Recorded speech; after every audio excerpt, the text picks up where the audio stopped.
Under the vast silence of the Mongolian night, the world seems to breathe more slowly.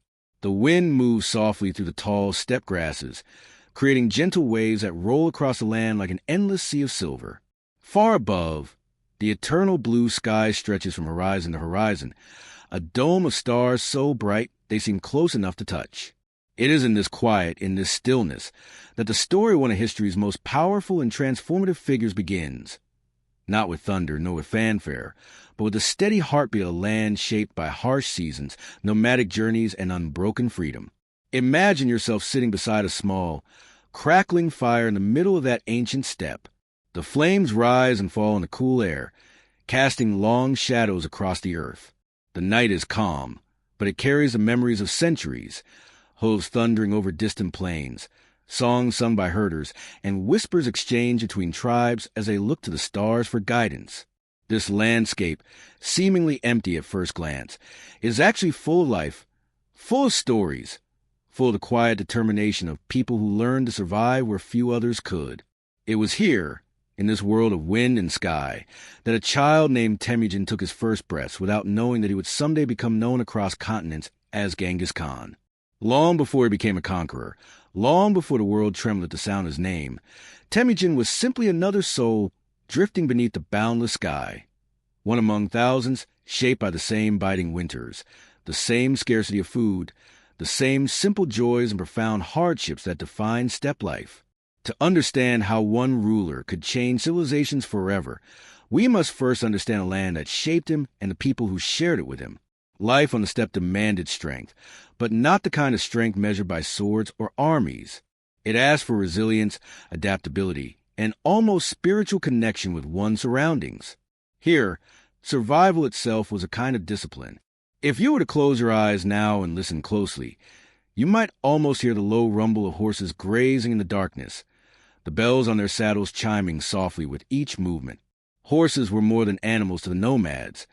They were companions, lifelines, and symbols of independence. From the earliest age, children learned to ride with grace that astonished outsiders. Their entire world was built around mobility. A family might pack its belongings onto a cart one morning, travel for miles, and create a new home by evening. Everything they owned could be moved.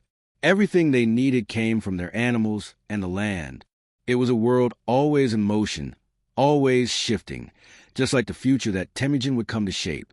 In this environment, power did not come from castles or fortified cities. Strength came from unity within a tribe, loyalty within a family, and the delicate balance between humans and nature.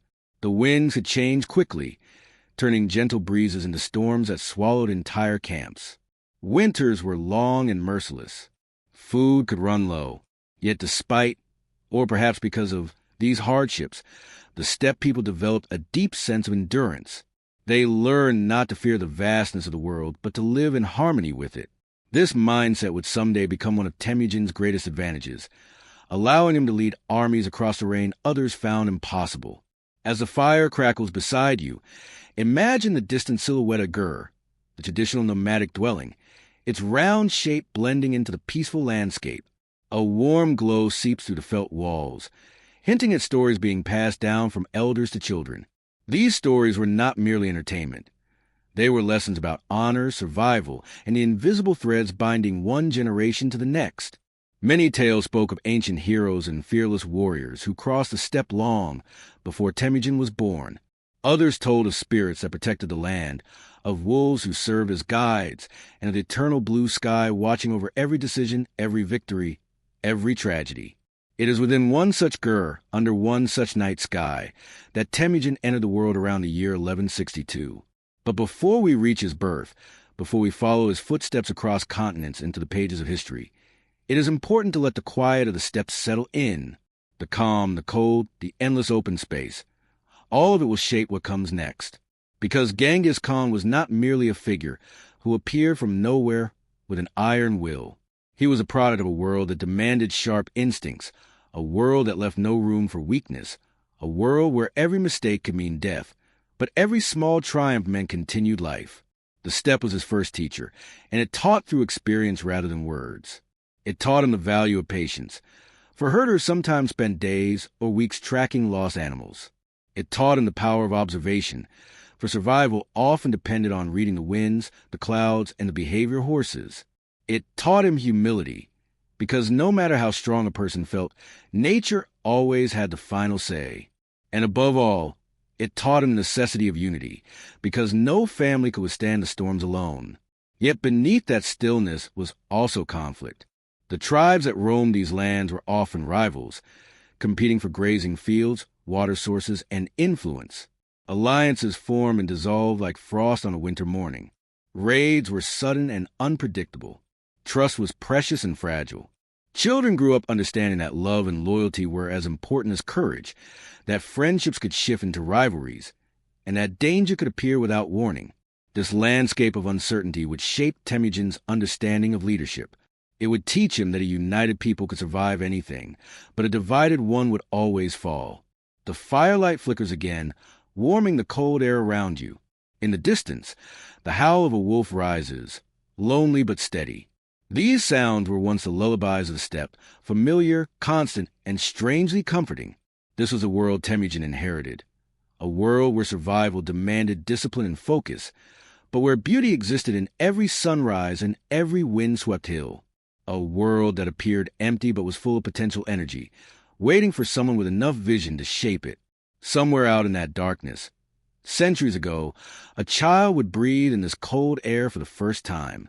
He would look up at the same stars stretching across the sky. He would feel the same wind brushing his face. And though he did not know it then, the world he entered was preparing him for a destiny unlike any other. The stillness of the steppe, which now wraps around you like a blanket, once wrapped around him too. And in that quiet, the story of the great Khan began, softly, gently, like the first spark of flame that would one day illuminate the world. Before Temujin ever drew his first breath, before his name echoed across continents, the world he would inherit was already ancient, weathered, and shaped by forces far older than any single human being. To picture this world, let your mind drift once more across the vastness of the steppe. It is morning now, dawn spreading its pale gold across the horizon. The grass glimmers with beads of frost, and a soft mist floats close to the earth, moving as slowly as a dream. In this gentle light, the steppe appears endless, stretching into distances so far that the human eye can hardly guess where land meets sky. This was not a land where great monuments rose, or where bustling cities hummed with noise. It was a world defined by space, silence, and movement. Here, the sky felt larger, the earth stronger, and every living creature, human or animal, existed in a delicate balance with nature. For the Mongol tribes, this balance shaped every decision, every belief, and every tradition. Their world was not built from bricks or stone. It was woven from wind, memory, and the rhythm of hooves beating softly against the soil. To understand Genghis Khan, one must first understand this ancient world of nomads. The Mongols were a tapestry of clans and families who lived far apart, but shared a similar way of life. They traveled with the seasons, following the grass that fed their animals. When spring loosened winter's grip, herders moved north toward fresh pastures. When the cold returned, they drifted south again, setting up their circular felt tents on open plains protected only by the strength of their community. Theirs was a world in constant motion, and yet it was filled with rituals and stability that outsiders often misunderstood. Inside a typical gur, the air was warm from the central fire. The scent of burning would mingle with the earthy smell of felt walls. Every item had its place. Saddles and harnesses were neatly hung. Carved wooden chests held family clothing and treasured heirlooms. A small altar displayed offerings to the spirits. Even in this simple setting, order mattered. Cleanliness, discipline, and respect for the household reflected one's commitment to family and tradition. And in the early mornings before the sun rose fully, families worked together with an easy familiarity. Milking animals, preparing food, checking the herd. These simple routines formed the heartbeat of Mongol life long before any empire existed. Spirituality flowed through every part of this world. The Mongols lived beneath what they called the eternal blue sky, a vast and sacred presence that watched over them. They believed in spirits of the land, spirits of their ancestors, and the quiet guidance of unseen forces. Shamanic rituals were performed to interpret dreams, heal illnesses, and seek wisdom. Smoke from burning juniper was believed to carry prayers heavenward. For these people, the natural world was alive with meaning. Every change in the wind, every animal's cry, every flicker of firelight could carry a message if one paid attention. The spiritual connection helped them feel rooted even as they moved constantly across the land. Their society, though simple in structure, was deeply sophisticated in the ways that mattered most to survival. Leaders were respected not for birth alone, but for courage, loyalty, and generosity. A good leader had to be strong enough to protect his people, wise enough to make decisions that benefited the tribe, and humble enough to listen to the elders. But the tribes were not unified. They often quarreled, forming shifting alliances that could crumble within days. Small disputes over horses or grazing land sometimes grew into long feuds. Bonds of friendship and brotherhood were powerful, but rivalries were common. This constant tension created a landscape where trust was precious and betrayal could come without warning. Meanwhile, life for ordinary families remained the same despite these rivalries. Men hunted, tended animals, and defended their tribe. Women held remarkable influence within the household. They managed food supplies, cared for children, oversaw the movement of the camp, and made important decisions involving the gur and livestock. They were respected, relied upon, and often played crucial roles in negotiations between families. Children grew up watching every action of their parents and elders. By 4 or 5 years old, they learned to ride horses. By their early teens, they could shoot arrows, track animals, and survive alone if they had to. Hardship was not feared. It was embraced as part of becoming strong. Food came from what the land allowed. Dairy products, milk, cheese, yogurt were staples. Meat was shared generously whenever an animal was slaughtered. Kumis, the fermented mare's milk, was consumed during special occasions, believed to bring strength and vitality. Meals were simple but meaningful, always accompanied by stories about ancestors, heroes, or the spirits who protected their clan. Though the Mongols had no permanent settlements, their world was not isolated. Traders from China, Central Asia, and the Middle East occasionally crossed the steppe. They brought silk, grains, metalwork, and news from distant lands. From these encounters, the tribes learned about other civilizations, vast cities, organized armies, sophisticated languages. But while these stories fascinated them, the nomads felt no envy. They believed their own way of life was superior, for they possessed something other societies lacked: absolute freedom. They could pack up and move whenever danger approached. They could cross mountains, rivers, and deserts with little more than their animals and their instincts. They feared no walls because they had none. This mobility would later become the foundation of their astonishing military success, though they did not yet know how far it would take them. As dawn continues to spread across the plains in your imagination, picture the elders watching the horizon with patient eyes. Their expressions hold the wisdom of generations. They know that life here is fragile, always shifting. A single storm could scatter their herds.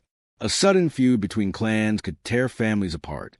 But they also know something else, that from these same unpredictable conditions, greatness can emerge. The child who grows up weathering such a life learns patience, strength, and the ability to read the world with unusual clarity. This was the world Temujin's father and mother lived in. This was the world Temujin would soon join, a world both harsh and beautiful, full of danger and opportunity, shaped by ancient beliefs and constant movement. Before the rise of any empire, before the forging of any legend, it was this land, this sky, this wind that prepared him. And as the sun climbs higher and melts the morning frost, we begin to understand why the story of Genghis Khan could only have begun here, in a place where survival was already a form of greatness.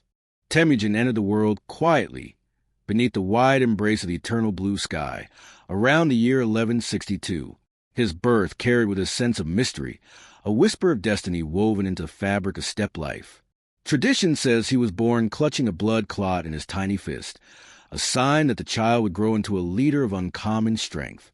Whether this omen was literal or symbolic, it became a part of his story, retold beside countless fires, carried by generations, and remembered long after the grasslands had forgotten the steps of those who once walked upon them. But on the day of his birth, before he was a conqueror, before he became the great Khan, he was simply a fragile child wrapped in the warmth of his mother's arms, welcomed into a life as unpredictable as the winds that swept across the plains. His father, Yasuji, was a respected figure among the tribes, strong, capable, and known for his leadership within the Borjigin lineage. His mother, Holun, carried her own legacy of resilience and fortitude. Their lives had already been shaped by the harsh demands of the steppe. They had endured raids, hunger, and bitter winters. They had known losses and victories, fear and hope. And now, with the birth of Temujin, they welcomed a new responsibility. In the soft glow of the morning fire, Holun looked at her newborn with the same mixture of love and worry shared by countless mothers before her. She knew that raising a child in this land would require strength, patience, and unbreakable courage. As Temujin's first years passed, his world was one of constant movement. His family traveled with the changing seasons, following the grass that kept their horses and livestock alive. The rhythm of nomadic life shaped him long before he understood its meaning. He felt the sway of the gur as it was taken down and set up again. He heard the sound of hooves thundering across the plains as the herds moved toward new pastures. He tasted the sharp winter winds, the warm summer breezes, and the cool water drawn from rivers that carved their way through the steppe. Even in infancy, a child learned to understand the land, not through words, but through sensation, through the world touching them before they could touch it back. Temujin's earliest memories would have been filled with the closeness of family. Holun, in particular, played a powerful role in shaping his character. She was a woman of remarkable resilience, known for her strength of will and her ability to hold her family together through the most trying times. The Mongol steppe valued such women deeply. They were not only caregivers but partners in survival, anchors of stability in an unpredictable world. Temujin watched her work tirelessly, managing the household, caring for the younger children, tending to the animals, and preparing food. Her example showed him what determination looked like long before he learned the word for it. His father, Yasuji, influenced him in a different way. As a leader of their small group, Yasuji often rode out to meet other clans, to fight when necessary, and to negotiate alliances. Temujin grew up hearing the stories of his father's bravery, his reputation, and his battles. Yet he also saw the burdens that leadership placed on him. A leader's life was not one of comfort.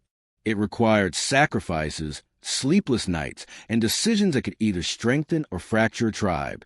These observations sank into Temujin's young mind, forming early ideas about responsibility, loyalty, and the cost of power. But childhood on the steppe was not merely a time of watching and learning. It was a time of discovering one's abilities. Temujin learned to ride horses at a very young age, perhaps as young as 4, like most children of the plains. The horses of the steppe were small but incredibly strong, capable of carrying riders for miles without tiring. They were loyal companions, almost spiritual extensions of the people who depended on them. Temujin developed a deep bond with these animals, learning to trust their instincts, to feel their movements, and to guide them with the slightest shift of his body. Riding became as natural to him as walking. Around the same time, he would have begun learning to shoot a bow. It was not a gentle process. The tension of a Mongol bow was powerful, designed for long-distance accuracy and rapid firing. Little hands struggled to pull the string back. Little arms trembled in the attempt. But through repetition and encouragement, Temujin grew stronger. He learned to aim while moving at full speed. He learned to sense distance, to anticipate the wind, and to trust his own reflexes.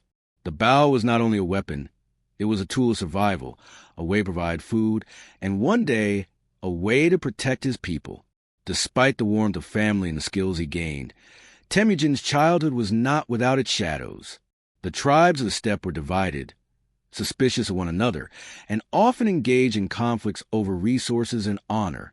These tensions created a world where danger could arise without warning. Temujin grew up knowing that a single mistake, a stray horse, a missed signal, a broken alliance, could lead to loss or death. He learned to read expressions, to judge intentions, to sense the unspoken emotions beneath a conversation. He learned that strength came not only from physical skill, but from perception, intuition, and the ability to understand others. And then, while Temujin was still very young, tragedy struck. His father was poisoned by members of a rival tribe during what was supposed to be a peaceful encounter. Yasuji's death shattered the fragile security the family once had. Without him, the tribe abandoned Temujin, his mother, and his siblings, leaving them alone to survive in a world that suddenly felt colder and far more dangerous. This betrayal would mark Temujin deeply. The sting of abandonment, the shock of losing a father, and the harsh reality of being cast out, all of these experiences carved lessons into him that no teacher could have explained. Yet even in this dark moment, something within Temujin hardened. The same step that had once nurtured him now tested him. But Holun did not give up. She hunted for food, gathered wild berries, trapped small animals, and taught her children to do the same. Through hunger, through freezing nights, through fear, Temujin absorbed her strength. He learned that survival was possible even in the harshest conditions, that endurance mattered more than comfort, that courage could grow from suffering. These early hardships did not weaken him. They shaped him into someone capable of rising above the chaos of tribal life. Every struggle planted a seed. The importance of loyalty, the need for unity, the pain of betrayal, and the determination to protect those who depended on him. The child who had once been cradled under the eternal blue sky was gradually transforming into a young man who understood the world with unusual depth. By the time Temujin reached adolescence, he had already lived through more than many adults. He had seen the best of humanity in his mother's resilience and the worst of it in the tribe's abandonment. He had learned the value of trust, the necessity of strength, and the power of perseverance. These lessons would follow him into the storms that awaited him, guiding him as he began the long and arduous journey toward becoming the man history would remember as Genghis Khan. The years that followed Temujin's childhood hardships unfolded slowly, shaped by uncertainty, struggle, and an inner determination that refused to fade. As he grew older, the boy who had once watched the world from the safety of his mother's arms began to understand more deeply the fragile nature of life on the steppe. The winds that swept across the plains carried with them stories of conflict, shifting alliances, and the ever-present threat of betrayal. Yet within this unforgiving landscape, Temujin also discovered small moments of hope, forming bonds that would one day help define his destiny. Among the earliest and most important relationships he formed was the one with Jamuka, a boy his own age from a nearby tribe. Their meeting happened in a simple, almost accidental way, as many childhood friendships do, two boys drawn together by curiosity, laughter, and the shared rhythm of nomadic life. But something about their connection felt deeper, even then. For a moment, the divisions between clans, the warnings whispered by elders, and the weight of tribal politics seemed to disappear. They were simply two children running across the grasslands, racing their horses, telling stories, and dreaming of futures bigger than the world they knew. There is a story often told about the day Temujin and Jamuka became Andas, blood brothers. They exchanged small gifts, tokens of loyalty that were more meaningful than their simplicity suggested. In becoming Andas, they made a promise that ran deeper than friendship. It was a vow of mutual support, trust, and unity. Among the Mongols, such a bond was sacred, believed to be stronger than family ties. And for a time, the two boys lived as though they were destined to walk the same path side by side, each lifting the other toward greatness. But the steppe was not a place where childhood promises lasted easily. Life was shifting around them, shaping their views in different ways, molding their ambitions into forms neither could yet fully understand. While Temujin carried the scars of struggle, hunger, and abandonment, Jamuka grew within a more established environment, surrounded by structure and status. Their experiences diverged slowly, almost imperceptibly, like two rivers beginning to take different turns long before they reached the open sea. During this period, Temujin's family continued to live on the edge of survival. Holun stood at the center of everything, guiding her children through each season with unwavering strength. She taught them how to gather roots when food was scarce, how to read the behavior of the animals, and how to navigate the unpredictable moods of the land. She became the heart of their fractured world, a reminder that even in loss, one could choose to endure. Temujin's siblings each carried their own burdens. His brothers sometimes clashed with him, competing for authority within their small family unit. The tensions that rose between them were more than sibling rivalry, they reflected the harsher truth that leadership meant survival. One of the darkest moments of Temujin's youth occurred when his half-brother, Better, challenged his authority in a way that threatened the fragile balance of their lives. The conflict ended in violence, and Better's death became a shadow Temujin carried for years. It was a moment that haunted him, a painful reminder of how heavy the cost of power could be, even before he fully understood what leadership truly meant. Despite these complexities, Temujin continued to mature. He hunted more skillfully, handled horses with greater confidence, and began to understand the rhythms of negotiation and conflict within the steppe's political landscape. The isolation imposed upon his family had forced him to become observant, to notice the slightest shifts in expression, the smallest hints of tension, and the hidden intentions behind a person's words. It was a kind of education more valuable than anything that could be taught through formal instruction. There came a time when Temujin, now on the cusp of manhood, felt the pull to reconnect with the world beyond his family. He began seeking alliances, rebuilding relationships that had been broken after his father's death. These journeys were not simple. Each visit carried risks. Each meeting required courage. He was stepping out into a world that had once turned its back on him, unsure whether it would welcome or reject him once more. It was during one of these early journeys that he met Borte, a young woman from the Angjarat tribe. Her presence seemed to ease something within him, offering a warmth he had not felt in many years. Their bond grew naturally, grounded in respect, curiosity, and the faint spark of affection. Her family recognized Temujin's potential, and a marriage agreement was made. This union would later shape not only his personal life but the future of the empire he had yet to build. Yet even in this moment of connection, the world reminded Temujin that peace was never guaranteed. Shortly after the marriage, Borte was kidnapped by the Merkits, an old enemy of Temujin's family, driven by grievances tied to events long before his birth. The loss of his wife struck him with a force that echoed his childhood traumas. But unlike the boy he had once been, Temujin was no longer helpless. He sought allies. He turned to Jamuka, who still remembered their bond, and to Togrul, a respected Khan who had once been close to Temujin's father. Together, they launched a rescue mission that united their forces against the Merkits. This alliance was one of the first moments in which Temujin's future leadership began to take shape. He displayed courage, planning, and an unwavering loyalty to those he loved. When Borte was finally brought back safely, the victory felt far larger than a single rescue. It marked the beginning of Temujin's emergence as a figure of influence on the steppe, someone who could inspire others to follow him, someone who could unite different groups for a common purpose. But with growing influence came growing tension. His bond with Jamuka began to show the first cracks.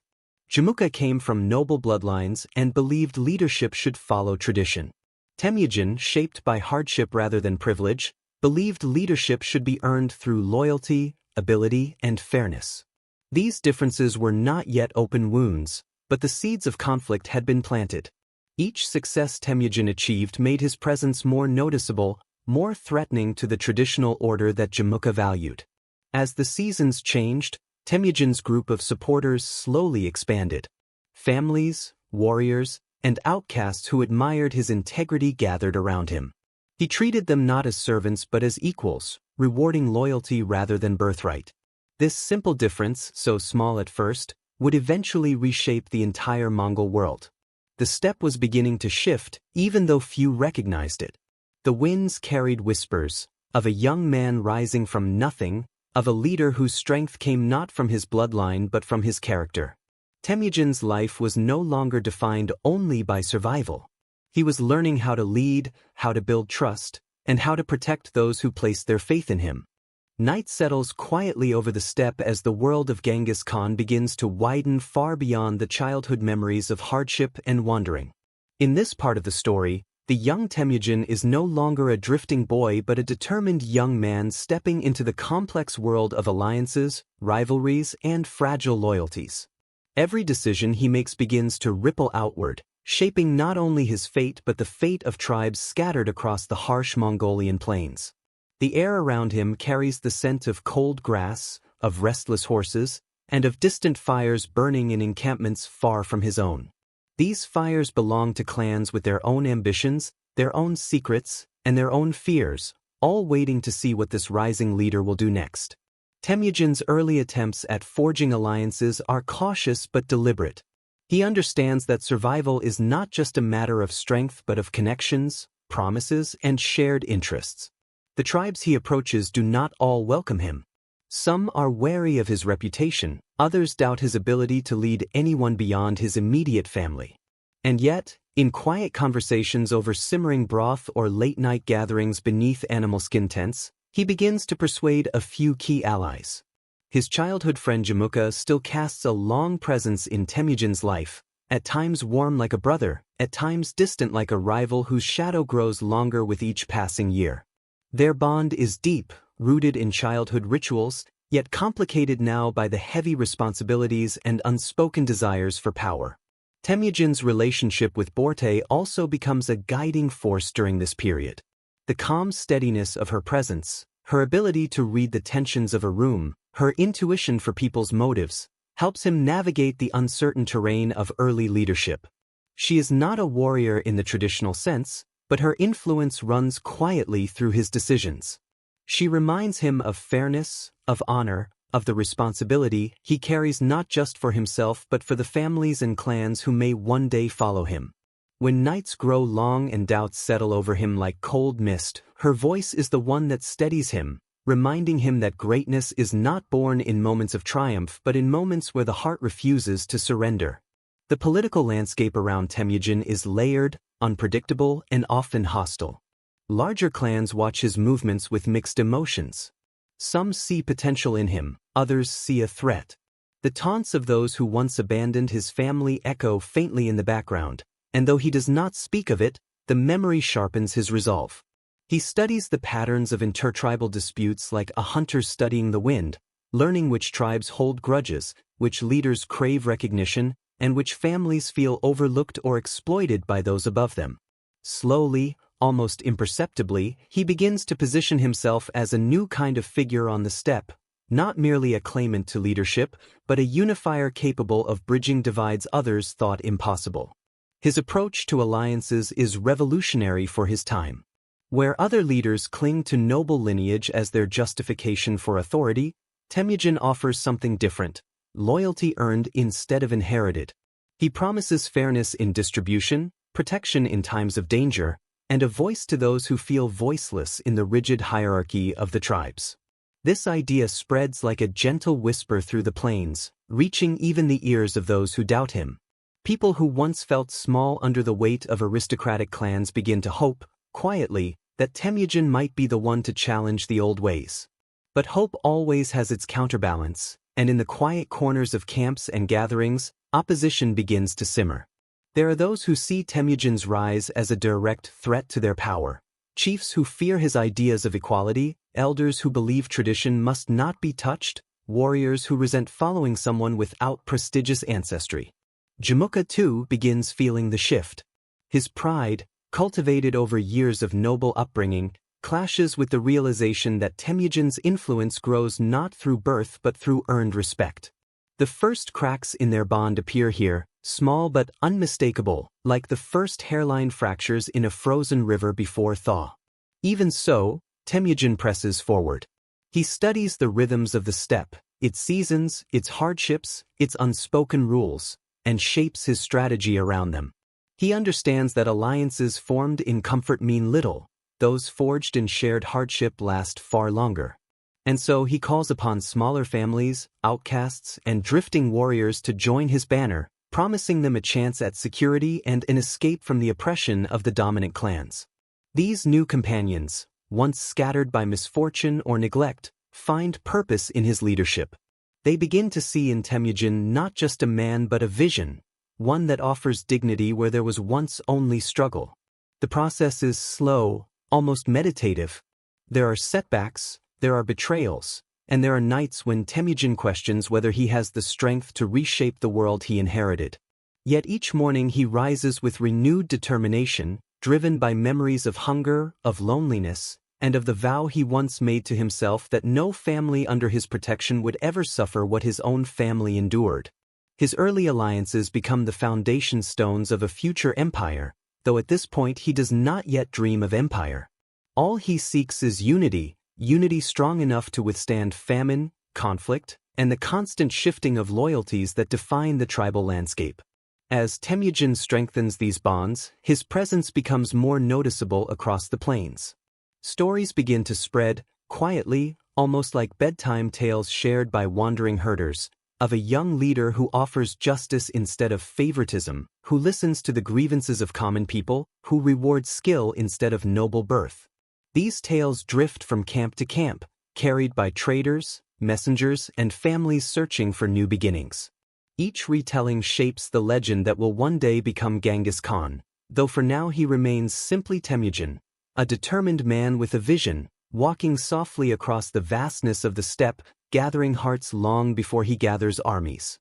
As Temujin matured, the quiet alliances he had begun to build slowly transformed into something larger, something capable of shaping the steppe itself.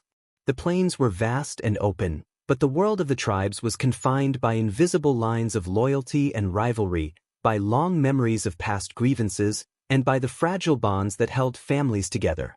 To navigate this world required more than courage. It required patience, foresight, and an understanding of human nature that few possessed. Temujin learned early that strength alone was never enough. A leader could command soldiers, but he could not command respect without earning it. And respect, in this land of shifting winds and wandering herds, was more valuable than gold. The early conflicts that arose among the tribes were rarely grand battles in the way outsiders might imagine. They were small, strategic, and sometimes subtle, involving raids to reclaim lost livestock, disputes over grazing fields, or challenges to leadership within a clan.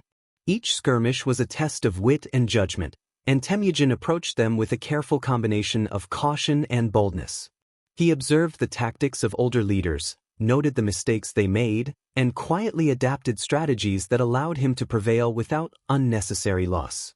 Where others relied solely on force, he relied on understanding, timing, and the loyalty of those who had chosen to follow him. The momentous challenge of this time was uniting the Mongol tribes, each with its own history, traditions, and rivalries.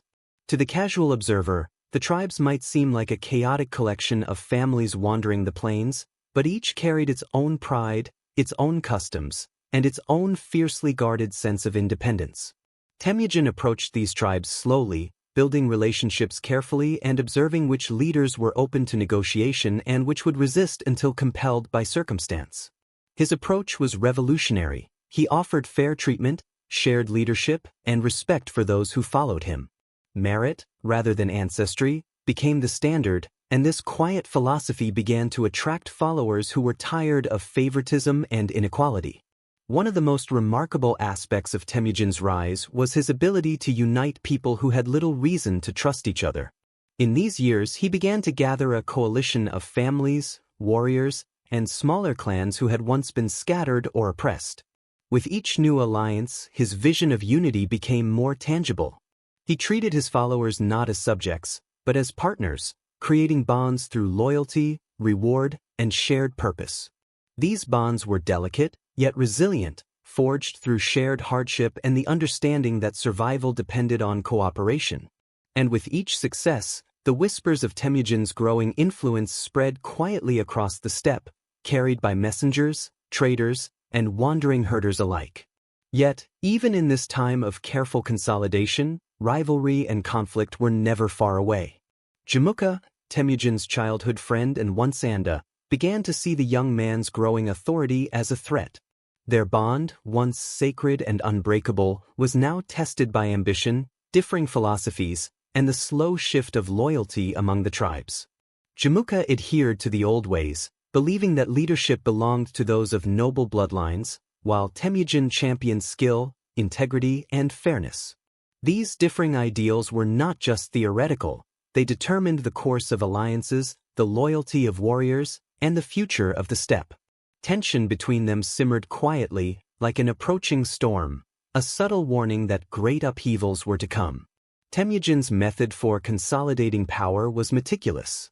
He rewarded loyalty, punished betrayal lightly but decisively, and integrated new followers into a structured network that valued merit. Skilled warriors who had previously wandered as outcasts or been overlooked by traditional leaders found a home with him. They began to see that under Temujin's leadership, their efforts mattered, their skills were recognized, and their contributions could shape the destiny of many, not just themselves. In a culture accustomed to rigid hierarchy, this approach was quietly revolutionary, and it earned him both admiration and envy. The Mongol steppe was not forgiving, and every choice carried risk. A single misstep in negotiation, a poorly timed show of strength, or an alliance mishandled could unravel months of careful work. Temujin's ability to perceive these subtleties, reading expressions, judging intentions, and anticipating the consequences of action, became as important as his physical skill with bow or horse. These qualities, honed in childhood under the guidance of his mother and through years of survival, set him apart from contemporaries. While others relied solely on inherited authority, he relied on wisdom, strategy, and the careful cultivation of loyalty. Through these efforts, small victories accumulated. Temujin began to unify disparate clans into a single, cohesive force. Raids and skirmishes became more coordinated, disputes were resolved with negotiation when possible, and loyalty began to solidify under his leadership. Even those who had once doubted him began to recognize a different kind of strength, a strength rooted not just in personal power, but in the ability to bind others together, to inspire confidence, and to enforce fairness in ways older leaders had never considered.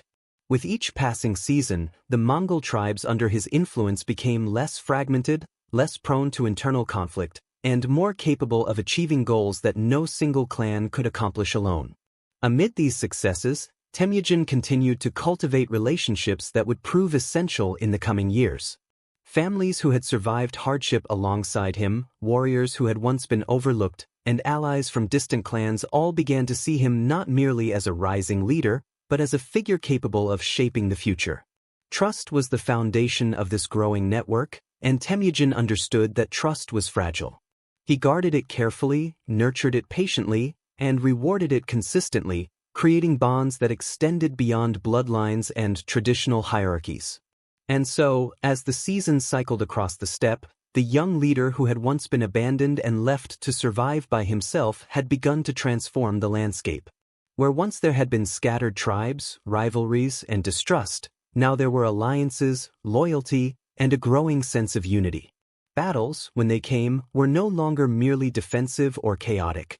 They were strategic, informed by observation, trust, and careful planning. Temujin had begun to shape not just warriors, but a new model of leadership. The stage was set for the next chapter of his rise, in which the Mongol tribes would begin to see him not just as a man of promise, but as a force capable of forging a civilization that could endure the harshest trials of the steppe. As Temujin's influence continued to grow across the Mongol steppe, the bonds he had painstakingly built began to encounter the true test of loyalty and leadership. Life on the plains had always been uncertain, but now, with the formation of alliances and the slow unification of clans, the stakes became immeasurably higher. Every decision he made was scrutinized, every action weighed against a history of distrust and rivalry that spanned generations. He was no longer simply a survivor of childhood hardship or a determined young man seeking allies. He was becoming a leader whose vision could reshape the lives of thousands, a figure whose wisdom and strategy would soon ripple across the endless grasslands. The first real confrontation that shaped this stage of his journey came in the form of conflict with Jamuka, his childhood friend and Wansanda. Though they had shared a sacred bond, the differences in their philosophies of leadership were now impossible to reconcile. Jamuka believed in the traditional hierarchies, where noble blood and lineage dictated authority. Temujin, forged by hardship and tempered by experience, believed in loyalty, merit, and fairness, rewarding ability and commitment rather than birthright.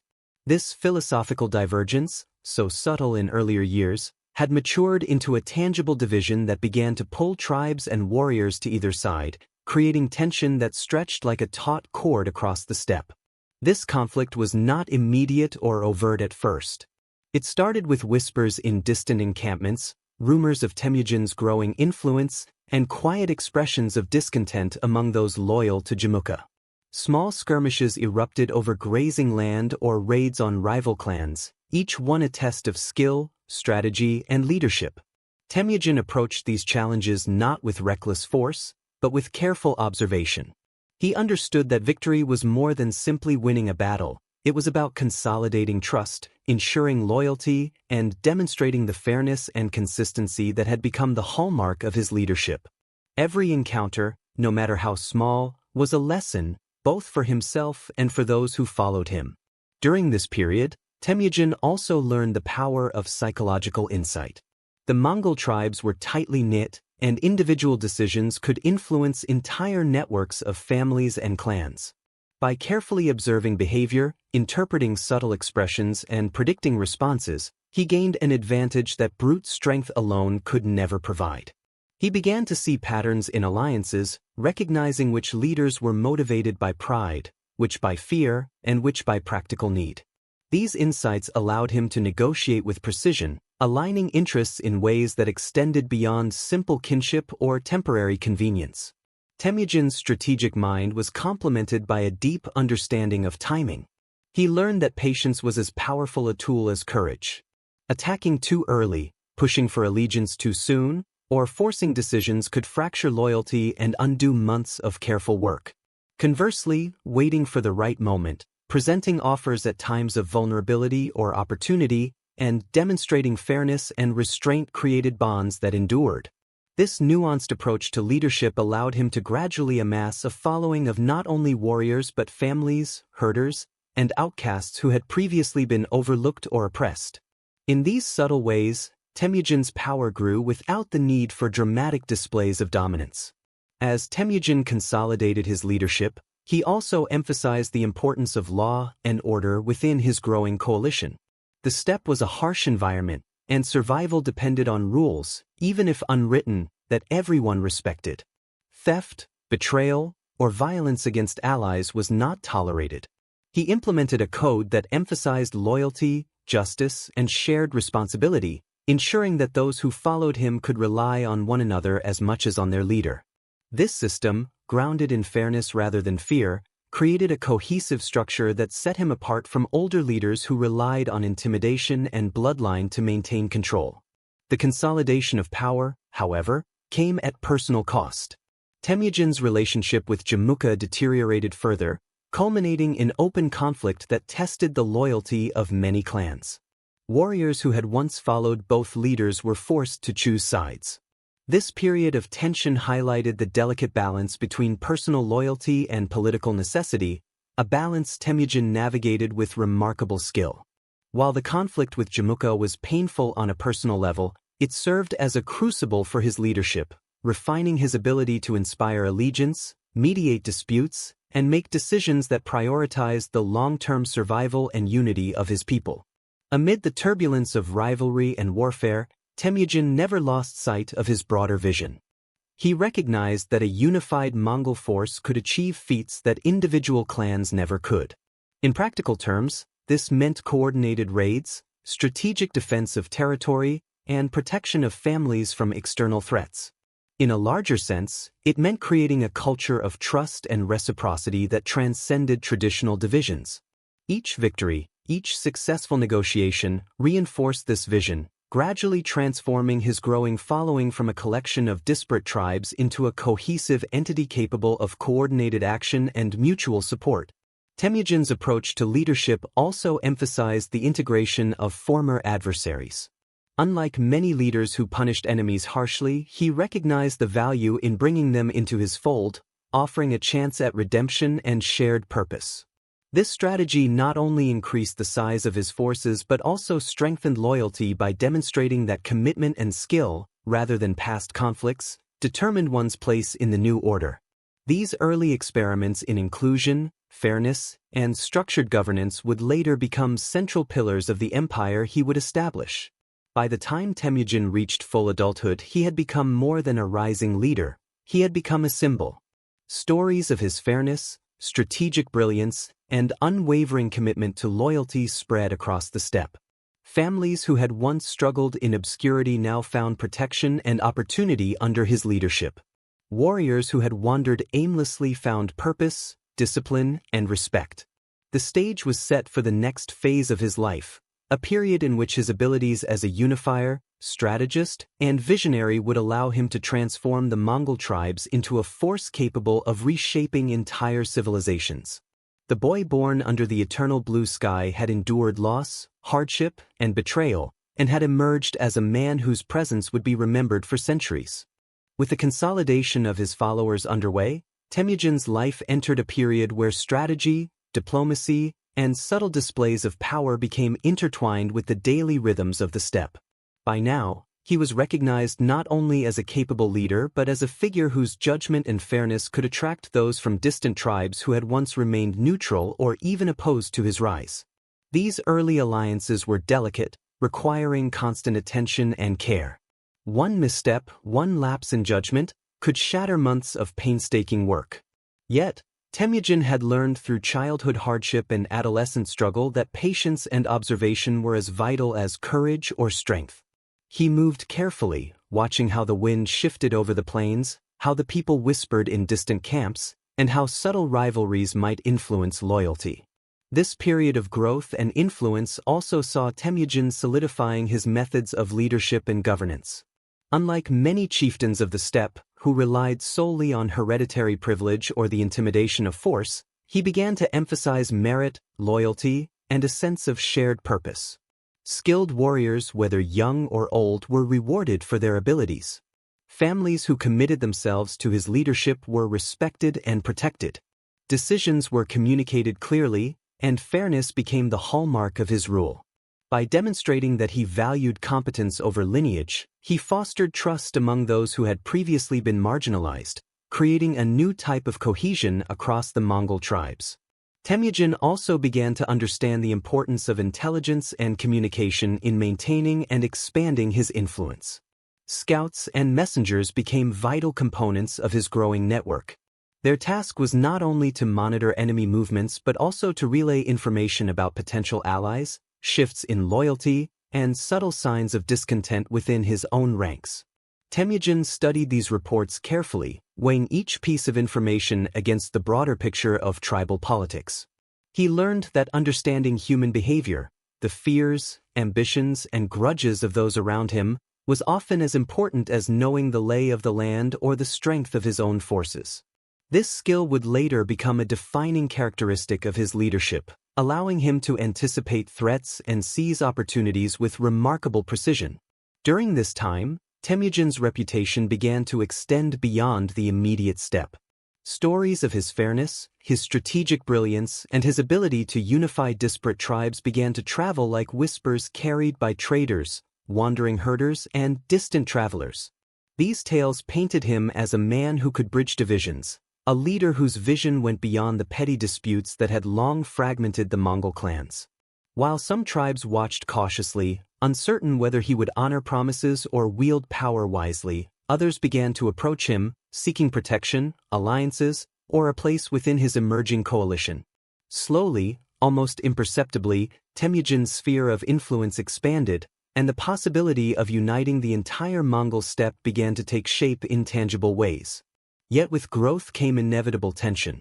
The old alliances Temujin had formed, including those with childhood companions like Jamuka, were strained under the weight of ambition, differing philosophies, and the complex realities of leadership. Jamuka, bound by tradition and noble lineage, increasingly perceived Temujin's approach as a direct challenge to the established order. Where Temujin rewarded merit and loyalty, Jamuka insisted on maintaining authority through bloodlines. This divergence would eventually lead to conflict, but in these early days, it remained subtle, small disagreements that foreshadowed future confrontations. For Temujin, navigating this delicate balance required patience, diplomacy, and a willingness to act decisively when necessary. Temujin also began to focus on the social and structural aspects of leadership, laying foundations that would later enable him to govern a vast empire. He understood that success depended not only on warriors and alliances but also on the stability of families, the organization of resources, and the management of territories.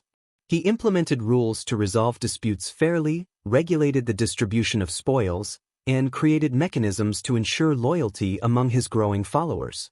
These measures were quiet, almost invisible to outsiders, yet they reinforced his authority and created a sense of predictability and trust within his network. People could rely on him, and this reliability became one of the strongest bonds connecting him to his followers. During these years, Temujin also refined his approach to warfare. Skirmishes and raids on rival tribes became more coordinated and strategically sophisticated. He learned to divide forces for maximum efficiency, to use terrain to his advantage, and to anticipate enemy movements. Yet even in the preparation for battle, he remained mindful of human cost. His goal was not destruction for its own sake but the consolidation of alliances, the protection of his people, and the strengthening of loyalty. This combination of discipline, strategy, and care for his followers distinguished him from many contemporary leaders and laid the groundwork for the extraordinary military campaigns that would later define his reign. The period of consolidation also highlighted Temujin's ability to incorporate former rivals into his growing coalition. He recognized that those who had previously opposed him, when treated with fairness and respect, could become some of his most loyal allies. This approach was revolutionary on the steppe, where vengeance and retribution had long dominated tribal interactions. By transforming former enemies into partners, Temujin not only increased his manpower but also demonstrated a new model of leadership, one that valued competence, loyalty, and trust over bloodline and historical grievance. This strategy contributed significantly to the cohesion and resilience of his emerging power base. By the end of this phase of growth, Temujin had transformed from a survivor of childhood hardship into a formidable leader whose influence spanned multiple tribes. He had demonstrated the ability to unify disparate groups, to reward merit over birth, and to integrate former rivals into a cohesive coalition. His reputation spread quietly yet powerfully across the steppe, carried by stories of fairness, strategy, and loyalty. The Mongol landscape, once fragmented by centuries of feuds and mistrust, began to bend subtly under his influence, preparing the stage for the larger conquests and monumental changes that would follow. The foundations of what would become a sprawling empire were now visible, not in walls or cities, but in the allegiance of people, the trust of warriors, and the strategic vision of a man shaped by hardship and guided by an unshakable sense of purpose. As Temujin's alliances strengthened and his reputation spread across the steppe, the young leader began to encounter a new and more complex challenge, the necessity of balancing power and justice within a growing network of tribes. It was no longer enough to simply gather followers or to win battles. Leadership now required vision, patience, and the ability to navigate the fragile threads of loyalty that connected families, warriors, and tribal elders alike. Every action he took could have consequences that rippled far beyond the immediate moment, shaping perceptions, alliances, and the future of entire clans. For Temujin, the weight of responsibility became tangible, a quiet pressure that settled on his shoulders with each passing season. The boy who had survived abandonment and hardship was now the arbiter of life and opportunity for thousands, and every decision carried profound significance. The tension between Temujin and Jamuka continued to grow during this period. Once childhood companions and sworn blood brothers, their paths now diverged along the fault lines of leadership philosophy and ambition. Jamuka's vision adhered to the old order, leadership by birthright, authority grounded in noble lineage, and a strict hierarchy that rewarded inherited privilege.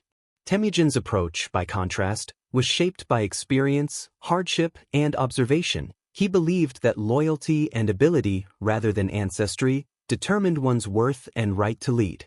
This fundamental difference created both friction and clarity. It clarified for Temujin what kind of leader he wanted to become, and it revealed the limitations of those who clung too tightly to tradition, unable to adapt to the changing realities of the steppe. The first signs of open conflict began quietly.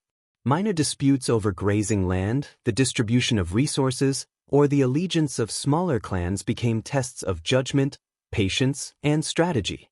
Temujin approached these conflicts with careful calculation, understanding that every decision would reverberate through the complex network of alliances he had painstakingly built. He sought to avoid unnecessary bloodshed, using negotiation, diplomacy, and fair arbitration to resolve disputes when possible. When conflict was unavoidable, he ensured that his forces acted with precision, discipline, and minimal collateral harm. This balance of justice and strength set him apart from other leaders, who often relied solely on intimidation, fear, or brute force to maintain control. One of the most significant aspects of Temujin's leadership during this time was his ability to inspire loyalty through fairness and respect. Warriors and families who might once have been marginalized or overlooked began to recognize that their contributions mattered. Temujin listened to grievances, rewarded merit, and protected those who placed their trust in him. In doing so, he created bonds that were both personal and strategic, tying individuals and clans to his vision in ways that transcended fear or obligation. These bonds, once established, proved remarkably resilient, sustaining his coalition even during periods of tension or conflict. Loyalty, in Temujin's world, became a currency more valuable than gold or horses, and he spent it wisely. As his coalition expanded, Temujin also refined his understanding of governance. He implemented codes of conduct, ensured fair distribution of resources, and created structures that encouraged accountability among leaders within his network. While the steppe had no formal state, these principles functioned as the framework for an emerging society, one that prioritized order, fairness, and cooperation. Temujin's innovations were subtle but transformative. They provided stability in an environment where chaos had long been the norm, and they demonstrated that leadership could be both firm and just, combining strength with compassion. This approach not only enhanced loyalty but also drew the attention of neighboring tribes, some of whom began to see Temujin as a model for leadership that was fair, effective, and visionary.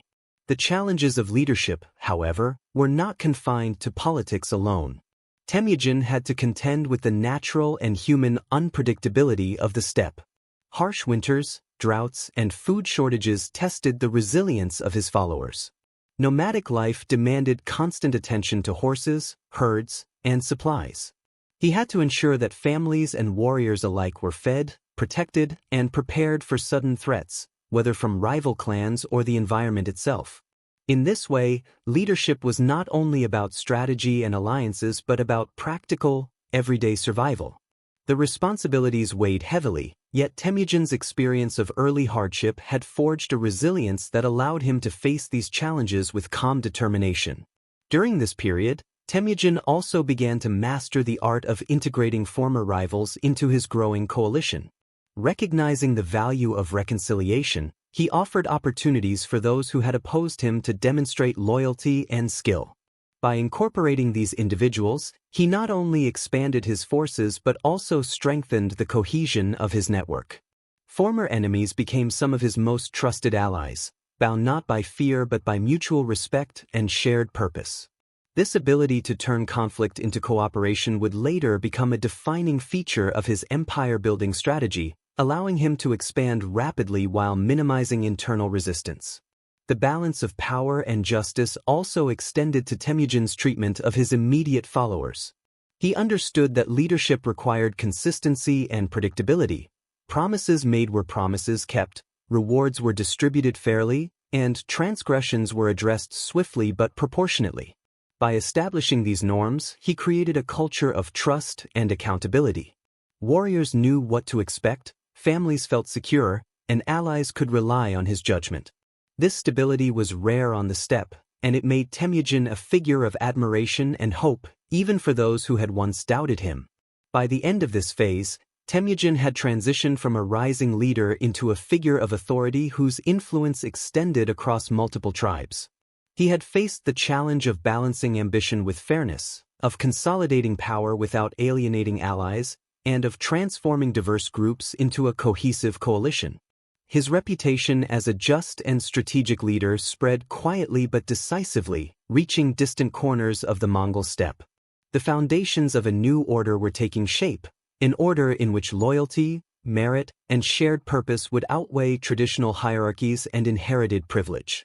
In the quiet nights beneath the endless blue sky, as horses grazed and fires flickered across encampments, the people whispered tales of a man who could unite the fractured tribes, a man whose vision promised not just survival, but a future in which the Mongols could move together as one force, shaping history in ways few could yet imagine.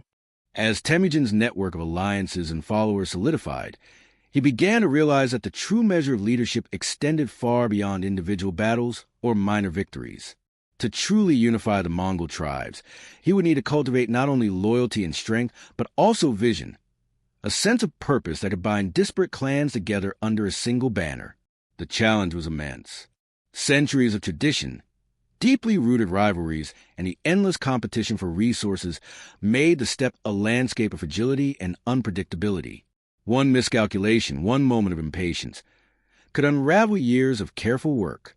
And yet, Temujin's experiences had taught him resilience.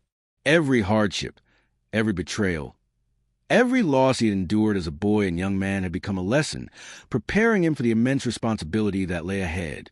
During this period, Temujin also began to refine his understanding of the psychological aspects of leadership. He realized that a leader's authority was not solely measured in victories or numbers, but in the loyalty and trust of those who followed. To gain such trust, he listened closely to his allies, observing the nuances of conversation, the subtle shifts in posture, and the unspoken needs of families and warriors alike. He learned to anticipate fears, to temper ambition with caution, and to offer guidance that felt both fair and wise. In this way, leadership became not a display of dominance, but a practice of understanding, strategy, and empathy, a quiet, pervasive influence that extended deeper than the sword or the horse could reach. Temujin's strategic genius became increasingly evident in his handling of rival tribes. Where other leaders relied on brute force or intimidation, he used negotiation, timing, and calculated shows of strength. Small skirmishes were approached not merely as conflict to be won, but as opportunities to demonstrate fairness and competence, to solidify alliances, and to draw neutral parties into his growing coalition. Each successful maneuver, each demonstration of skill and judgment, reinforced his reputation and gradually shifted the balance of power. The tribes began to recognize a new kind of leader, one who rewarded merit, respected loyalty, and enforced rules that protected both followers and allies. Amid these developments, Temujin's relationship with Genghis reached a critical point.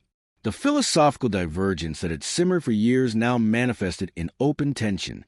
Genghis, bound by tradition and the weight of his noble birth, increasingly resisted Temujin's approach, viewing merit-based leadership as a threat to the established order. For Temujin, this confrontation was painful yet clarifying. It forced him to confront the reality that unification would require difficult decisions, including potential for conflict with those he had once considered brothers. The tension was not only political but deeply personal, a test of character that demanded patience, restraint, and strategic foresight. It was during this time that Temujin began to experiment with governance structures that would later define his empire.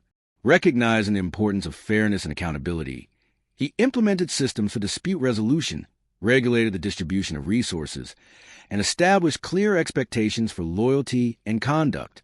He ensured that justice was not arbitrary and that rewards were tied to merit, creating a sense of predictability and stability that was rare among the Mongol tribes.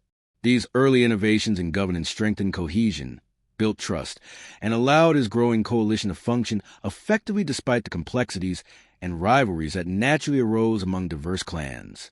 Temujin also understood the importance of integrating former adversaries into his coalition. By offering reconciliation and a path to shared purpose, he transformed potential enemies into allies, increasing both his manpower and the stability of his network. This approach was subtle but powerful.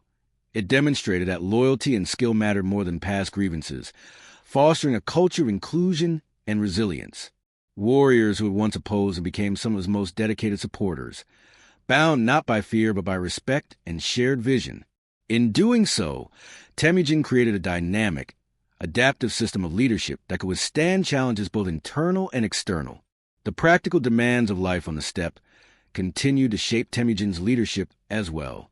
Winters were harsh, resources were limited, and survival required careful planning and organization. He paid attention to the well-being of families, ensured protection of herds, and coordinated the movements of his followers to maximize efficiency and safety. These responsibilities reinforced his understanding that leadership was not only about strategy or loyalty, but also about tangible care for the people under his charge. Each successful management of hardship strengthened trust, loyalty, and cohesion, further solidifying his authority. By this stage, Temujin's reputation extended far beyond his immediate allies. Tales of his fairness, strategic brilliance, and ability to unify diverse tribes spread quietly yet effectively across the steppe. Traders, messengers, and wandering herders carried stories of a leader who rewarded merit, protected the vulnerable, and maintained a balance of strength and justice. These stories created a ripple effect. Tribes previously cautious or neutral began to seek alliances. Families sought protection, and warriors found purpose under his banner. Temujin was no longer merely a regional leader. He was emerging as a figure capable of shaping the future of the Mongol world.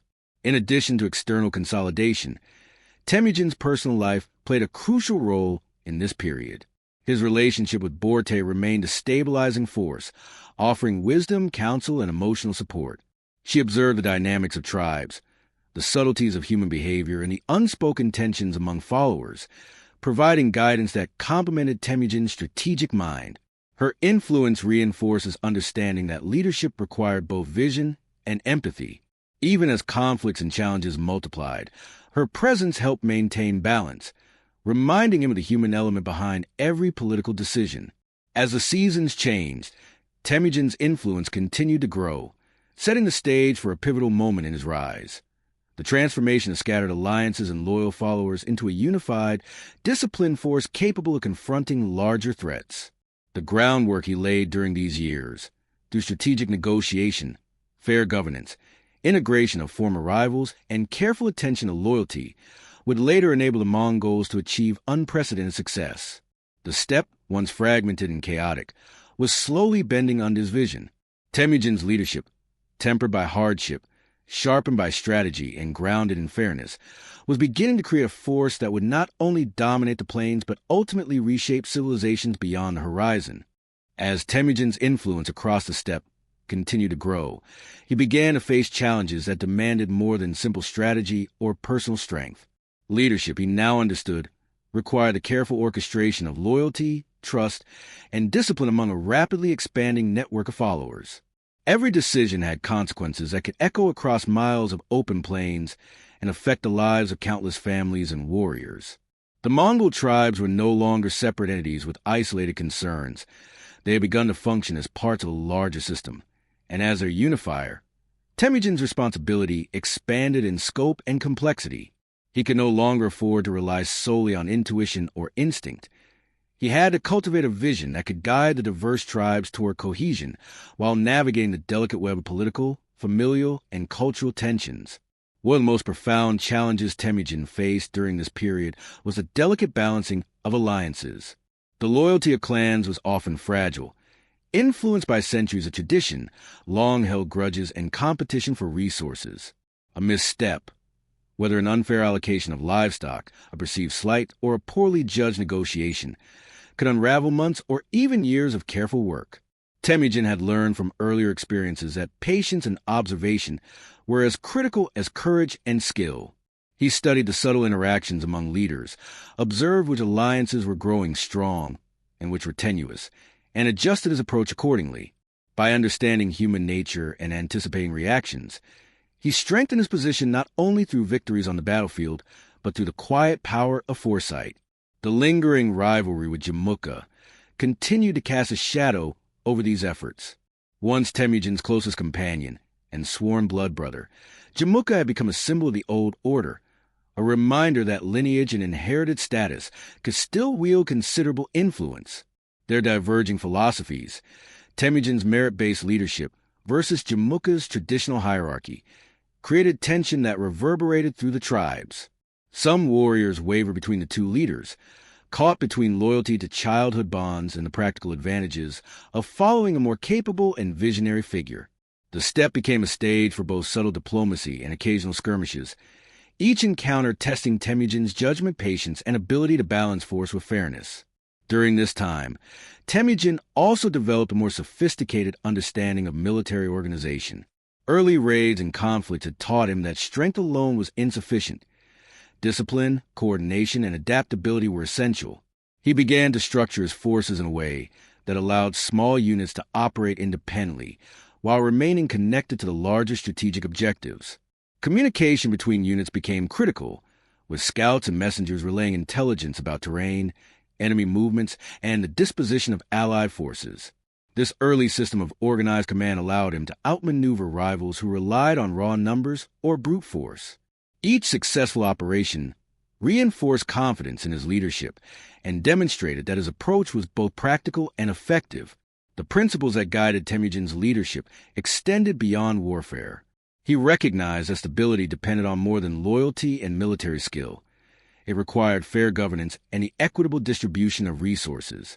Disputes among families and clans were common, ranging from grazing rights to inheritance issues. Temujin implemented codes of conduct to address these disputes, ensuring that decisions were transparent, consistent, and based on merit rather than favoritism. By creating predictable and fair systems, he strengthened the trust of his followers and reduced the likelihood of rebellion or betrayal.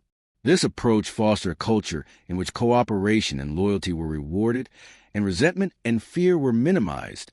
One of Temujin's most innovative strategies during this period was the integration of former adversaries into his growing coalition. He understood that enemies, once reconciled, could become some of the most loyal and capable allies. By offering a path to inclusion, he not only expanded his forces, but also stabilized regions that had been historically contentious. Former rivals brought valuable skills, knowledge of terrain, and insight into other factions, enhancing the operational capacity of Temujin's network.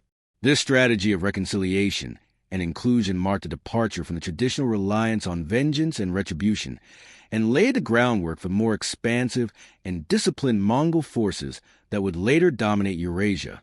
The Mongol steppe, with its harsh winters, unpredictable weather, and constant threats from rival clans, demanded practical attention as well.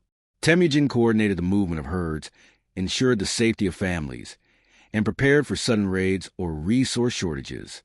Leadership in this environment required not only strategy and vision, but also meticulous care for the practical needs of his followers. The ability to provide security, stability, and sustenance strengthened the loyalty of his people and reinforced his authority. Warriors and families alike began to see Temujin not just as a leader, but as a protector, a figure whose decisions directly influenced their survival and prosperity. By now, Temujin's reputation was spreading quietly yet powerfully across the steppe. Stories of his fairness, strategic brilliance, and ability to unite diverse tribes reached distant clans, attracting new followers and allies. Even tribes that had previously been skeptical or neutral began to approach him, seeking protection, stability, or the opportunity to join his growing coalition. The Mongol tribes, long fragmented by tradition and rivalry, were slowly beginning to recognize a new model of leadership, one that combined discipline, meritocracy, and fairness with the strategic acumen necessary to thrive in a harsh and unpredictable environment. Temujin's personal relationships continued to play a vital role in sustaining his leadership. Borte remained a stabilizing presence, offering counsel and insight into the human dynamics of his growing network. She observed the unspoken tensions, predicted potential conflicts, and helped Temujin navigate the emotional and political landscape of tribal alliances. Her guidance complemented his strategic vision, ensuring that his decisions were informed by both practical considerations and the subtler elements of human behavior. In this way, leadership became a balance of intellect, empathy, and foresight, allowing Temujin to maintain cohesion and trust among increasingly diverse and complex followers. As these years passed, Temujin's coalition became more than a collection of tribes. It was a disciplined, organized, and increasingly cohesive force capable of coordinated action across vast distances. The foundation he laid during this period, through careful diplomacy, fair governance, inclusion of former rivals, and strategic organization, would later enable him to achieve monumental success on the battlefield and in political unification. With the consolidation of his power and the strengthening of his coalition, Temujin began to turn his attention to the broader possibilities of leadership and influence across the Mongol steppe. By now, he was not simply a rising leader. He had become a figure whose judgment, vision, and decisiveness shaped the lives of thousands. Every tribe that pledged loyalty, every warrior who committed to his cause, and every family who sought protection under his banner contributed to a growing sense of unity that was unprecedented among the Mongols. Yet with this expansion of influence came the realization that leadership was not merely about winning battles or gathering followers. It required foresight, innovation, and a strategic understanding of both human nature and the unpredictable environment of the steppe. Temujin's approach during this period combined discipline, fairness, and strategic planning in a way that distinguished him from other leaders. He understood that trust was fragile, and that loyalty, once earned, could be easily broken by perceived injustice or favoritism. He implemented systems to ensure that disputes were resolved equitably, resources were distributed fairly, and the contributions of every warrior and family were recognized. By creating structures that balanced authority with accountability, Temujin fostered a culture in which cooperation and mutual respect became the foundation of loyalty. These early innovations in governance were subtle yet transformative, setting a precedent for the type of disciplined and merit-based leadership that would later define the Mongol Empire. The integration of former rivals remained a crucial element of Temujin's strategy. He recognized that those who had previously opposed him could, if treated with fairness and given opportunities to prove themselves, become some of his most loyal and capable allies. This approach was revolutionary on the steppe, where cycles of vengeance and distrust had long dominated tribal interactions. By incorporating former enemies into his coalition, Temujin not only increased his manpower, but also strengthened the cohesion of his growing network, creating a force that was resilient, disciplined, and adaptive. These early experiences with inclusion and reconciliation would inform his leadership strategies for years to come, laying the groundwork for an unprecedented level of coordination among the Mongol tribes. Temujin's understanding of human psychology became increasingly refined during this period. He observed the motivations, fears, and ambitions of both allies and adversaries, using subtle cues to anticipate their actions and guide his decisions. Warriors and leaders learned that Temujin's authority was not based solely on force, but on a consistent application of fairness, recognition of skill, and strategic insight. Families who had once been marginalized found security and respect under his leadership, while others, inspired by his vision, chose to commit themselves voluntarily. This combination of psychological insight, strategic acumen, and fairness allowed Temujin to maintain cohesion even as his coalition grew larger and more complex. The practical demands of life on the steppe also shaped Temujin's approach to leadership. Harsh winters, unpredictable weather, and scarcity of resources required careful management and foresight. He coordinated the movements of herds, ensured that families were protected, and maintained the operational readiness of his warriors. Leadership, in this sense, was as much about logistics and care for the well-being of his people as it was about diplomacy or battlefield strategy. Each successful management of hardship reinforced trust and loyalty, demonstrating that Temujin's leadership was reliable, capable, and responsive to the needs of those who depended upon him. As Temujin's coalition expanded, so too did his capacity for coordinated action. Skirmishes and raids, once small and scattered, became increasingly organized and strategically sophisticated. He implemented divisions of responsibility, communication systems, and operational planning that allowed small units to act independently while remaining connected to broader strategic objectives. This level of organization was rare among nomadic tribes, giving Temujin a decisive advantage over rivals who relied on ad hoc forces or brute strength alone. The discipline, coordination, and efficiency of his forces became a hallmark of his leadership, further enhancing his reputation across the steppe. The rivalry with Jamukha continued to influence Temujin's strategic thinking.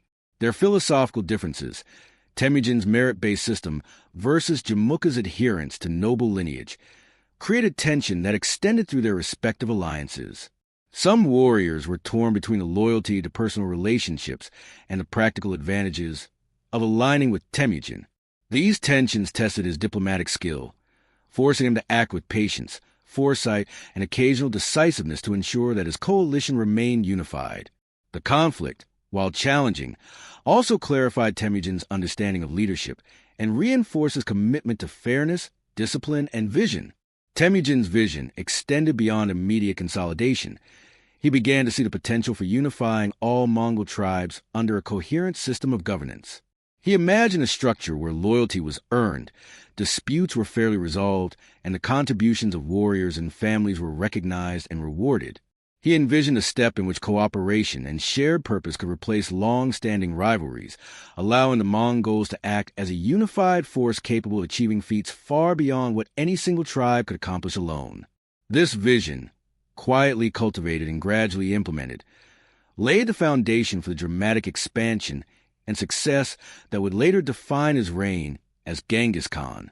During this period, Temujin also emphasized training, discipline, and skill development among his warriors. The Mongol way of life required mastery of horse riding, archery, and survival skills, but Temujin elevated these practices to a higher level of organization. He encouraged rigorous practice, coordinated drills, and strategic planning exercises that allowed his forces to operate with precision and effectiveness. By blending traditional skills with systematic organization and oversight, he created a formidable military capability that was unmatched on the steppe, setting the stage for campaigns that would extend his influence far beyond Mongolia. The quiet nights on the steppe, under the endless sky, were often when Temujin reflected on his responsibilities and the path ahead. Fires flickered in distant camps, and the sounds of grazing herds and whispering winds reminded him of the delicate balance between power and responsibility. Every decision, every alliance, and every challenge was a test of judgment and character. Temujin's early hardships had forged resilience, and his careful cultivation of loyalty, fairness, and strategic insight had given him the tools to lead not just as a warrior, but as a visionary. The Mongol tribes, once fragmented by tradition, rivalry, and mistrust, were slowly becoming something greater. A united force guided by a leader whose vision, wisdom, and discipline would ultimately reshape history. As Temujin's leadership matured, the Mongol steppe itself began to feel the subtle but powerful effects of his growing influence. Tribes that had long been fragmented, divided by centuries of feuds and competition for grazing lands, began to act in ways that suggested a shift in perception, a recognition of a new kind of authority. Where before loyalty was often fickle, tied to immediate advantage or historical grudges, Temujin's approach cultivated bonds that were deeper and more resilient. His insistence on fairness, merit-based recognition, and inclusion created a culture in which warriors and families could trust one another, even across traditional boundaries. These bonds were not enforced by fear alone. They were reinforced by the certainty that commitment to Temujin's vision offered protection, opportunity, and a sense of purpose. Slowly, the steppe was becoming less a collection of isolated clans and more a network of interdependent communities under a shared leadership. This transformation was neither immediate nor effortless. Temujin faced constant challenges, both internal and external. Rival tribes tested his authority with small raids and provocations, attempting to undermine his growing influence. Within his own coalition, disputes over resources, grazing rights, and leadership of subunits occasionally threatened to disrupt the fragile cohesion he had painstakingly built. Temujin approached each of these challenges with a combination of careful calculation and principled leadership. He mediated conflicts with fairness, ensuring that grievances were heard and resolved, and demonstrated strength when necessary to protect the integrity of his coalition. In every action, he reinforced the principle that loyalty and justice were inseparable, teaching his followers that unity and trust were worth defending as fiercely as any victory on the battlefield. At the same time, Temujin's strategic vision continued to expand. He understood that control of territory alone was insufficient.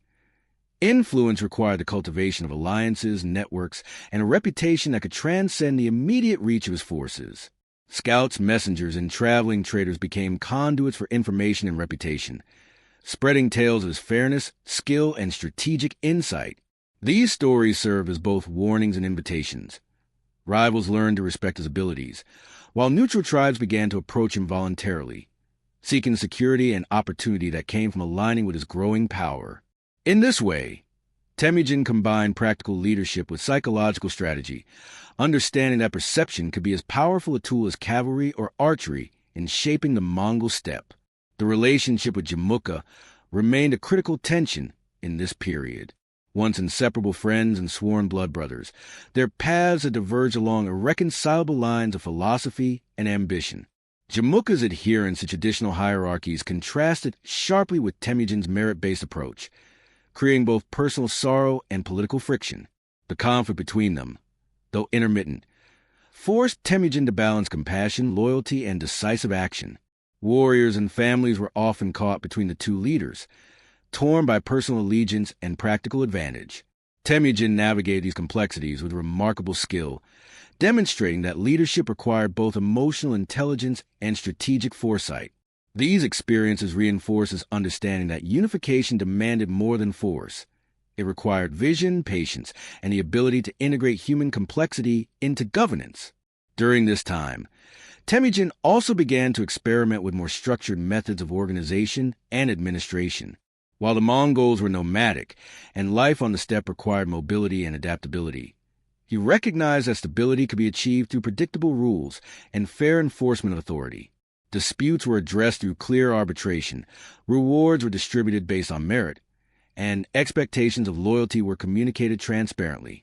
This framework fostered trust and cohesion, allowing his coalition to operate efficiently and respond effectively to external threats. By creating these early systems of governance, Temujin was laying the foundations for a new type of Mongol leadership, one that combined flexibility with order, merit with discipline, and loyalty with accountability. Temujin's approach to military organization also evolved during this period. He began to implement systematic training and coordination among his forces, integrating traditional Mongol skills, horsemanship, archery, and endurance, with structured units capable of independent action. Scouts and messengers ensured effective communication across vast distances, allowing small units to operate autonomously while remaining aligned with broader strategic objectives. This combination of discipline, adaptability, and strategic foresight gave Temujin a decisive advantage over rival leaders who relied on uncoordinated forces or brute strength alone. His military innovations, though subtle at first, would later become a defining characteristic of the Mongol army, enabling campaigns that could span continents with remarkable efficiency. Equally important was Temujin's ability to integrate former adversaries into his coalition. Those who had once opposed him were often offered opportunities to prove their loyalty and contribute meaningfully to the collective effort. This approach created a culture in which competence and commitment mattered more than past grievances, transforming potential sources of instability into pillars of strength. The inclusion of former rivals not only increased manpower, but also reinforced cohesion, demonstrating that the new order Temujin envisioned was based on trust, skill, and shared purpose rather than fear and vengeance.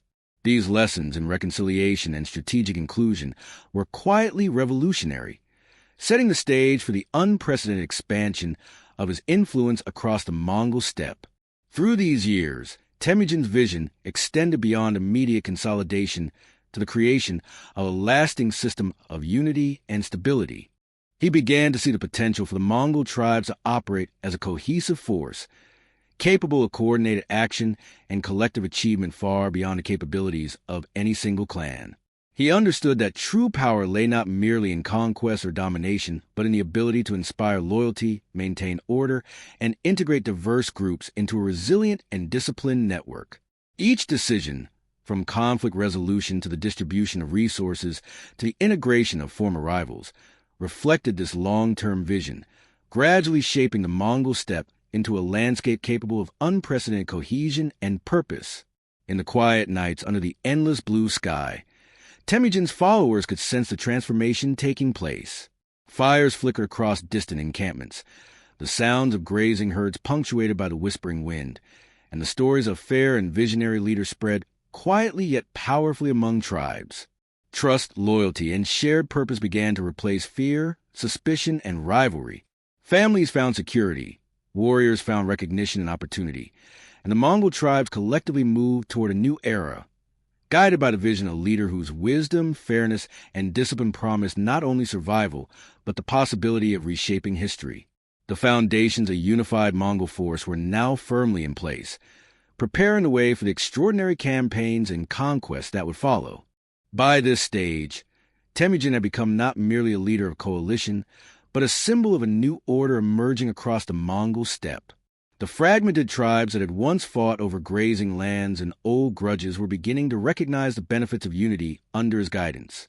His approach combined discipline, strategic insight, fairness, and empathy, creating a structured leadership that inspired loyalty and trust in ways that fear or force alone never could. Every victory, Every arbitration and every reconciliation strengthened the invisible web that connected his followers, weaving a sense of shared purpose across vast distances. Families and warriors alike began to see him not only as protector, but as an embodiment of a vision that could transform their lives and the steppe itself. The lessons of patience and foresight that Temujin had learned in his youth now became central to his strategy. He understood that consolidating power required more than immediate gains. It demanded long-term planning, careful cultivation of alliances, and a sensitivity to the subtle dynamics of human relationships. A misstep could undo years of work. Yet by approaching each decision with deliberate thought, he managed to maintain the delicate balance between strength and fairness. This careful attention to detail, combined with his ability to anticipate the needs and fears of his followers, allowed him to foster a resilient coalition capable of withstanding both internal disputes and external threats. Temujin's innovations in governance during this period were quietly revolutionary. Although the Mongols were a nomadic people, he implemented rules and structures that allowed his coalition to function with stability and predictability. Disputes were resolved according to clear principles, rewards were tied to merit rather than birth, and the expectations of loyalty were communicated transparently. This combination of fairness and organization created trust and cohesion, providing a framework that would support the Mongols' expansion and the eventual establishment of a vast empire. The seeds of a meritocratic system were being planted on the steppe, replacing centuries of fractured authority with a structure that valued skill, loyalty, and shared purpose. The integration of former rivals continued to play a vital role in strengthening Temujin's coalition. Those who had once opposed him were often offered a path to inclusion, allowing them to demonstrate loyalty and contribute meaningfully to collective goals. This approach transformed potential threats into pillars of strength, reinforcing cohesion and creating a disciplined, adaptable force. By valuing competence over past grievances, Temujin fostered a culture in which loyalty was earned, not coerced, and where collaboration was more powerful than division. These methods, subtle yet effective, prepared his coalition for future challenges and large-scale campaigns that would require unprecedented levels of coordination and trust. Military organization and strategy also evolved significantly during this period. Temujin emphasized rigorous training, strategic planning, and clear communication among his forces. Small units were capable of independent action, while remaining aligned with broader objectives, allowing flexibility and responsiveness in the face of unpredictable threats. Scouts and messengers ensured that information about terrain, enemy movements, and the disposition of allies reached the right commanders in time. This disciplined structure gave Temujin's forces a decisive advantage over rival clans, which relied on raw numbers or uncoordinated tactics.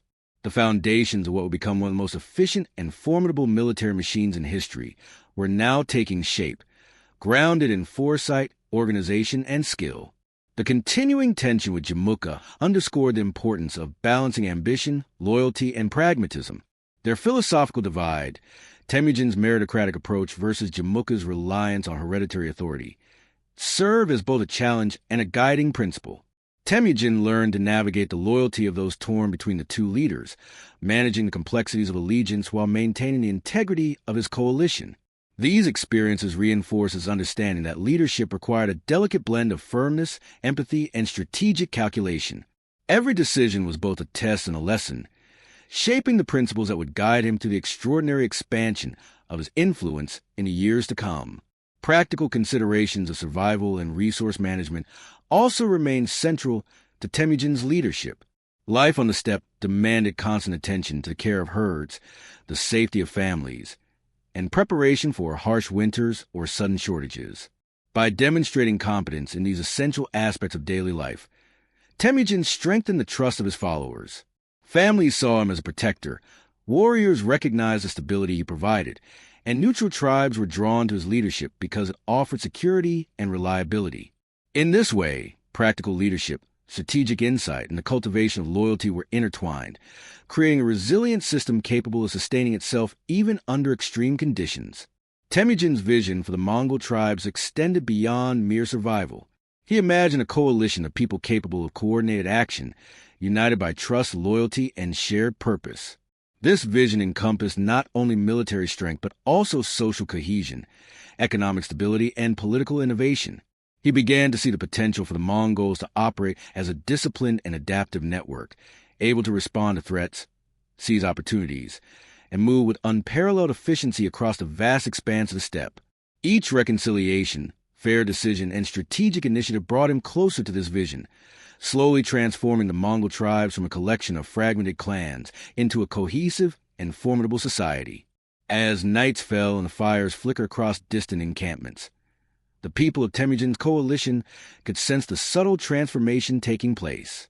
Stories of his fairness, strategic brilliance, and disciplined leadership spread quietly, inspiring confidence and attracting new followers. The Mongol steppe, once fragmented and divided, was becoming a landscape shaped by trust, loyalty, and shared vision.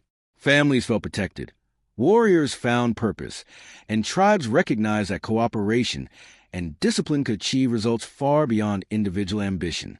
The foundations of a unified Mongol force were now firmly in place, and the quiet strength of Temujin's leadership promised a future that would stretch far beyond the boundaries of steppe, eventually reaching the world beyond. Through careful balance of fairness and authority, strategic vision, and disciplined organization, Temujin had established a system of leadership capable of sustaining growth and expansion. The lessons learned during these formative years, patience, foresight, empathy, and the integration of rivals, would guide him in the monumental tasks ahead.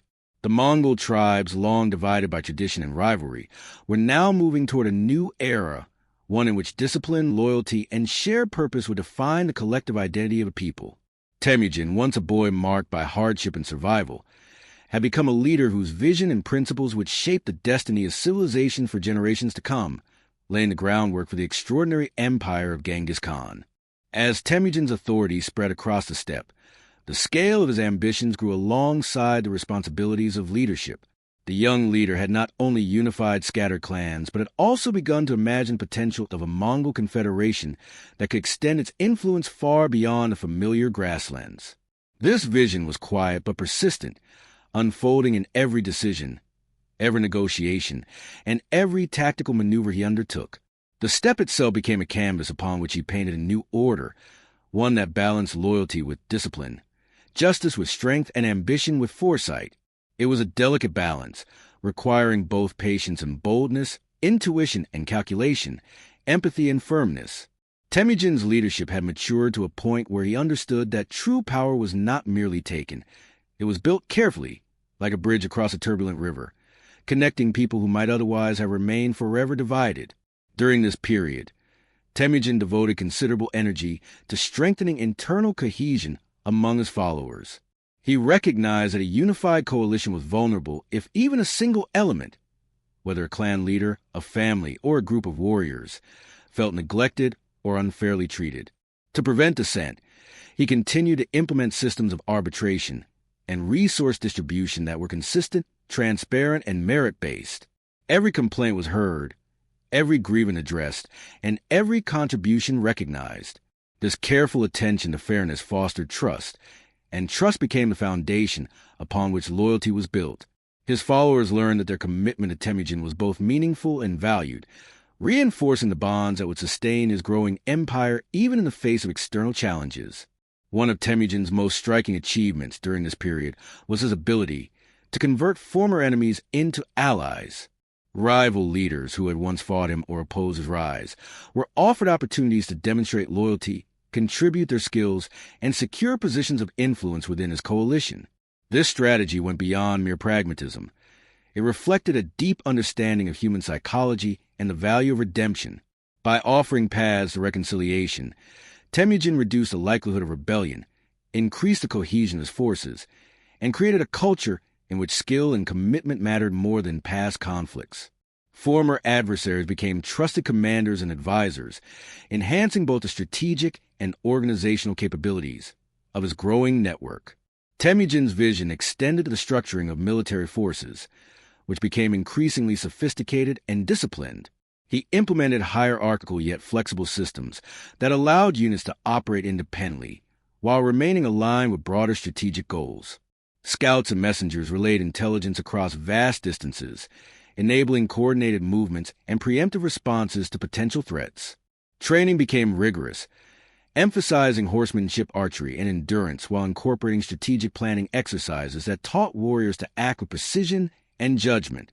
These innovations transformed the Mongol military into an adaptable and highly effective force, capable of executing complex operations across the open steppe with remarkable efficiency.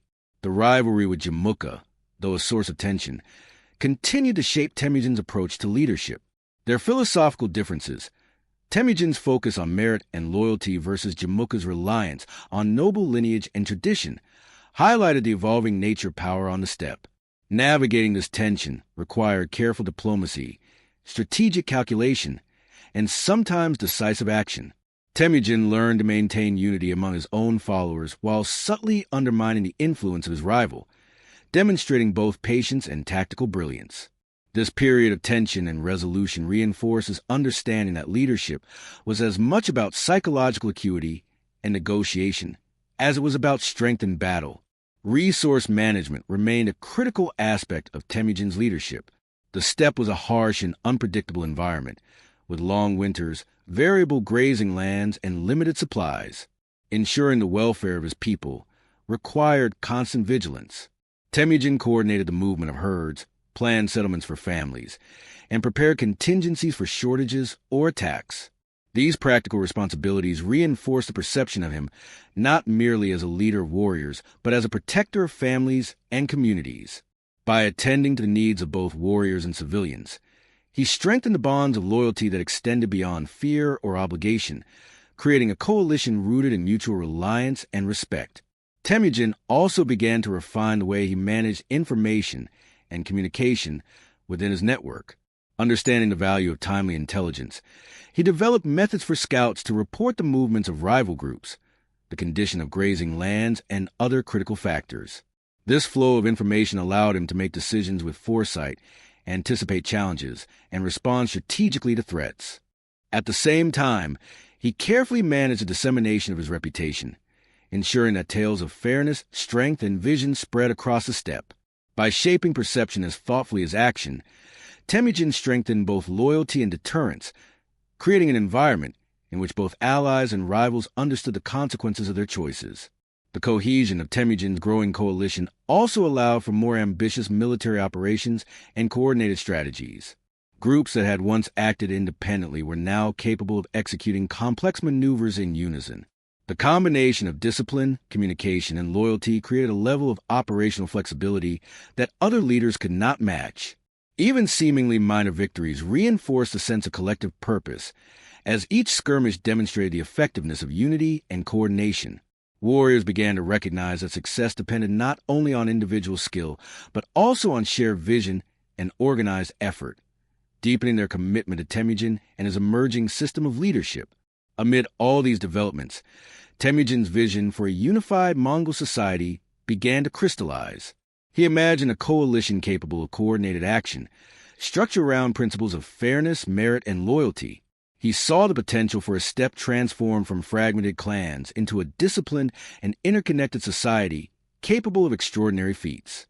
Each reconciled rival, each fair decision, each organized maneuver contributed to this vision, slowly weaving a framework of unity and purpose across the vast expanse of grassland.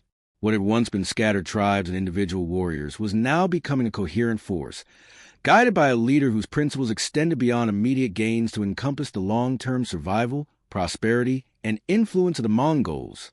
As night fell across the steppe, the subtle transformation was evident in the encampments and the faces of followers. Fires flickered gently, horses grazed quietly, and the stories of Temujin's fairness, discipline, and foresight circulated among clans. Trust, loyalty, and shared purpose began to replace the old patterns of rivalry, suspicion, and instability. Families felt secure under his protection.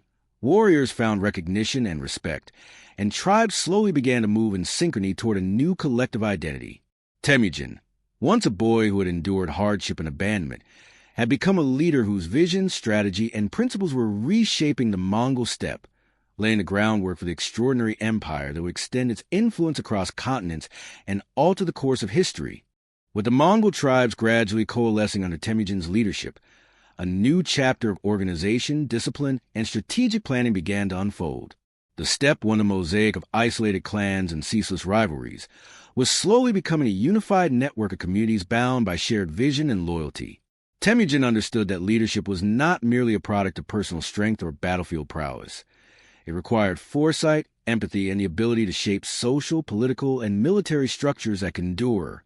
Each decision he made, whether resolving a dispute over grazing land, allocating resources to families, or integrating former enemies, was a deliberate step toward constructing a resilient and adaptive coalition capable of weathering both internal discord and external threats. One of the most significant aspects of this period was Temujin's focus on codifying principles of governance and fairness.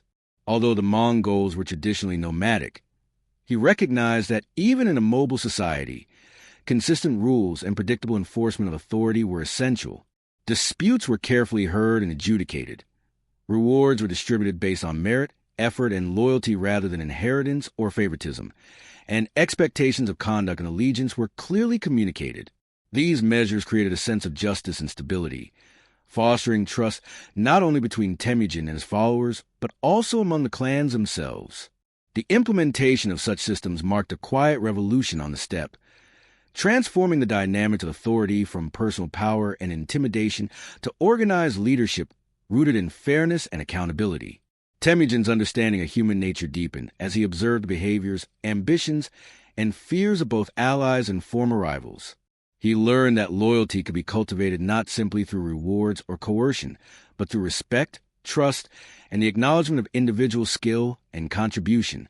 Warriors and clan leaders began to recognize that their efforts were appreciated and that their loyalty was meaningful, which strengthened cohesion and reduced the likelihood of rebellion. Even families, who might have otherwise been passive observers, became active participants in maintaining the stability of the coalition, knowing that their welfare was directly connected to collective success. Through these carefully nurtured social and psychological dynamics, Temujin transformed the Mongol steppe from a place of uncertainty and fragmentation into a landscape of cooperation and mutual dependence. The integration of former enemies remained a hallmark of Temujin's strategy. Leaders and warriors who had once opposed him were offered a path to reconciliation, inclusion, and influence within his growing coalition. By giving them opportunities to demonstrate loyalty and prove their value, Temujin converted potential sources of conflict into pillars of strength. This approach not only expanded his manpower, but also strengthened internal cohesion, as former rivals became invested in the collective success of the coalition.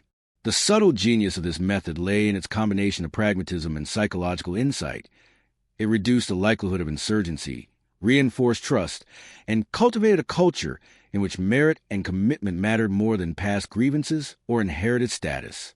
Military organization became increasingly sophisticated during this period. Temujin implemented systems that allowed for hierarchical coordination while maintaining flexibility at the local level. Units were trained rigorously in horsemanship, archery, and endurance, but they also practiced operating independently within a larger framework of strategic objectives. Scouts and messengers ensured that intelligence on enemy movements, terrain, and resource availability flowed efficiently throughout the network, enabling rapid decision-making and coordinated action. The combination of discipline, communication, and adaptability gave Temujin's forces an unprecedented advantage on the steppe. Even small skirmishes were approached with a careful strategy that balanced initiative, observation, and precise execution, demonstrating the power of organized unity over mere numerical strength. The tension with Jamukha continued to play a defining role in Temujin's leadership development. Their philosophical divide, Temujin's focus on meritocracy versus Jamukha's reliance on hereditary status, provided both challenge and clarity. Temujin was forced to navigate the loyalty of followers who were torn between personal bonds and practical advantages. Through careful diplomacy, judicious decisions, and decisive action when necessary, he maintained the cohesion of his coalition while gradually undermining the influence of his rival. These experiences refined his understanding of leadership, emphasizing the importance of balancing patience, strategic calculation, and empathy in maintaining long-term stability and authority. Practical survival remained a critical component of Temujin's leadership. Harsh winters, scarce grazing lands, and unpredictable weather required careful planning and coordination. Temujin supervised the movement of herds, allocated provisions, and ensured that families and warriors alike were prepared for environmental and logistical challenges. By attending to these practical concerns, he reinforced the perception of himself as a capable and caring leader, one whose decisions directly affected the safety and prosperity of his followers. This combination of strategic foresight and tangible support cultivated deep loyalty, as followers realized that their well-being was inseparable from the success of the collective coalition. As his coalition expanded, Temujin's vision began to encompass the broader potential of a unified Mongol society. He imagined a network of tribes capable of coordinated action, capable of defending themselves and seizing opportunities with precision and discipline. The principles of fairness, meritocracy, and loyalty were not merely theoretical. They were applied daily in governance, military strategy, and social organization. Every reconciliation, every fair resolution of conflict, and every demonstration of skill reinforced this vision, slowly transforming a fragmented steppe into a cohesive force poised for influence and expansion. The Mongols were becoming a society in which trust, organization, and shared purpose enabled extraordinary achievements, laying the foundation for campaigns that would reshape not only the steppe, but the wider world. Temujin's attention to communication, reputation, and psychological influence further strengthened his leadership. Stories of his fairness, strategic brilliance, and disciplined guidance spread quietly across the steppe, influencing the perceptions of both allies and potential rivals. Tribes that had been cautious or neutral began to seek alignment with him, drawn by the promise of protection, opportunity, and stability. By combining practical leadership with psychological insight, Temujin expanded his influence without relying solely on force, creating a coalition in which loyalty and respect were earned through consistent action and strategic vision. As night fell across the Mongol steppe, the subtle transformation was evident in encampments and among followers. Fires glimmered in the distance, horses grazed quietly, and the air was filled with the whispers of stories. Stories of a leader who combined strength with wisdom, strategy with empathy, and ambition with justice. Families felt safe under his protection, warriors found purpose in disciplined service, and tribes began to move in synchrony, drawn by the invisible threads of shared vision and trust. Temujin, who had risen from hardship and adversity, had become a leader whose principles, foresight, and strategic acumen were quietly reshaping the Mongol steppe, preparing the foundation for the extraordinary empire that would one day span continents and alter the course of history. As Temujin's influence solidified across the Mongol steppe, his focus increasingly turned to the cultivation of long-term stability and strategic dominance. The tribes that had once been divided by centuries of feuds and competition were now slowly moving toward cohesion, drawn together by the careful balance of fairness, discipline, and opportunity that he embodied. Temujin understood that the true measure of leadership lay not merely in victories on the battlefield, nor in the fear of rivals, but in the creation of systems and structures capable of sustaining loyalty, unity, and collective success over time. Every decision, from the resolution of small-scale disputes to the integration of rival factions, was a calculated step toward building a resilient coalition that could withstand both internal tensions and external threats. In this way, leadership became less a function of force alone, and more a careful orchestration of trust, vision, and practical foresight. One of the most important aspects of this period was Temujin's attention to the social dynamics within his growing coalition. He understood that stability depended not only on military discipline, but also on the well-being, morale, and cohesion of families and warriors alike. Disputes over grazing lands, inheritance, and leadership positions were inevitable, yet Temujin's consistent approach to arbitration ensured that every grievance was acknowledged and addressed. By maintaining transparent principles of fairness, he cultivated an environment in which individuals could trust both him and one another. Loyalty became a shared contract, grounded in the belief that commitment to the collective would be reciprocated with justice, recognition, and protection. Over time, this culture of fairness and respect became deeply embedded within the coalition, reinforcing the foundations of unity that would support future expansion. Temujin's strategy of integrating former adversaries continued to prove both practical and transformative. Warriors and leaders who had once opposed him were invited to join the coalition, often given roles that matched their skills and experience. This approach served multiple purposes. It expanded manpower, reinforced cohesion, and mitigated the risk of rebellion. The integration of former rivals was not a superficial gesture. It required trust, careful observation, and sometimes a test of loyalty. Yet, once allegiance was demonstrated, these individuals became among Temujin's most loyal and capable commanders. By valuing competence, merit, and commitment over past grievances, he created a culture in which the collective goal of survival and success transcended old enmities, strengthening the stability and adaptability of the coalition. Military organization also advanced significantly during this period. Temujin implemented systems of command that balanced hierarchical structure with operational flexibility, allowing units to operate independently while maintaining coordination with broader strategic objectives.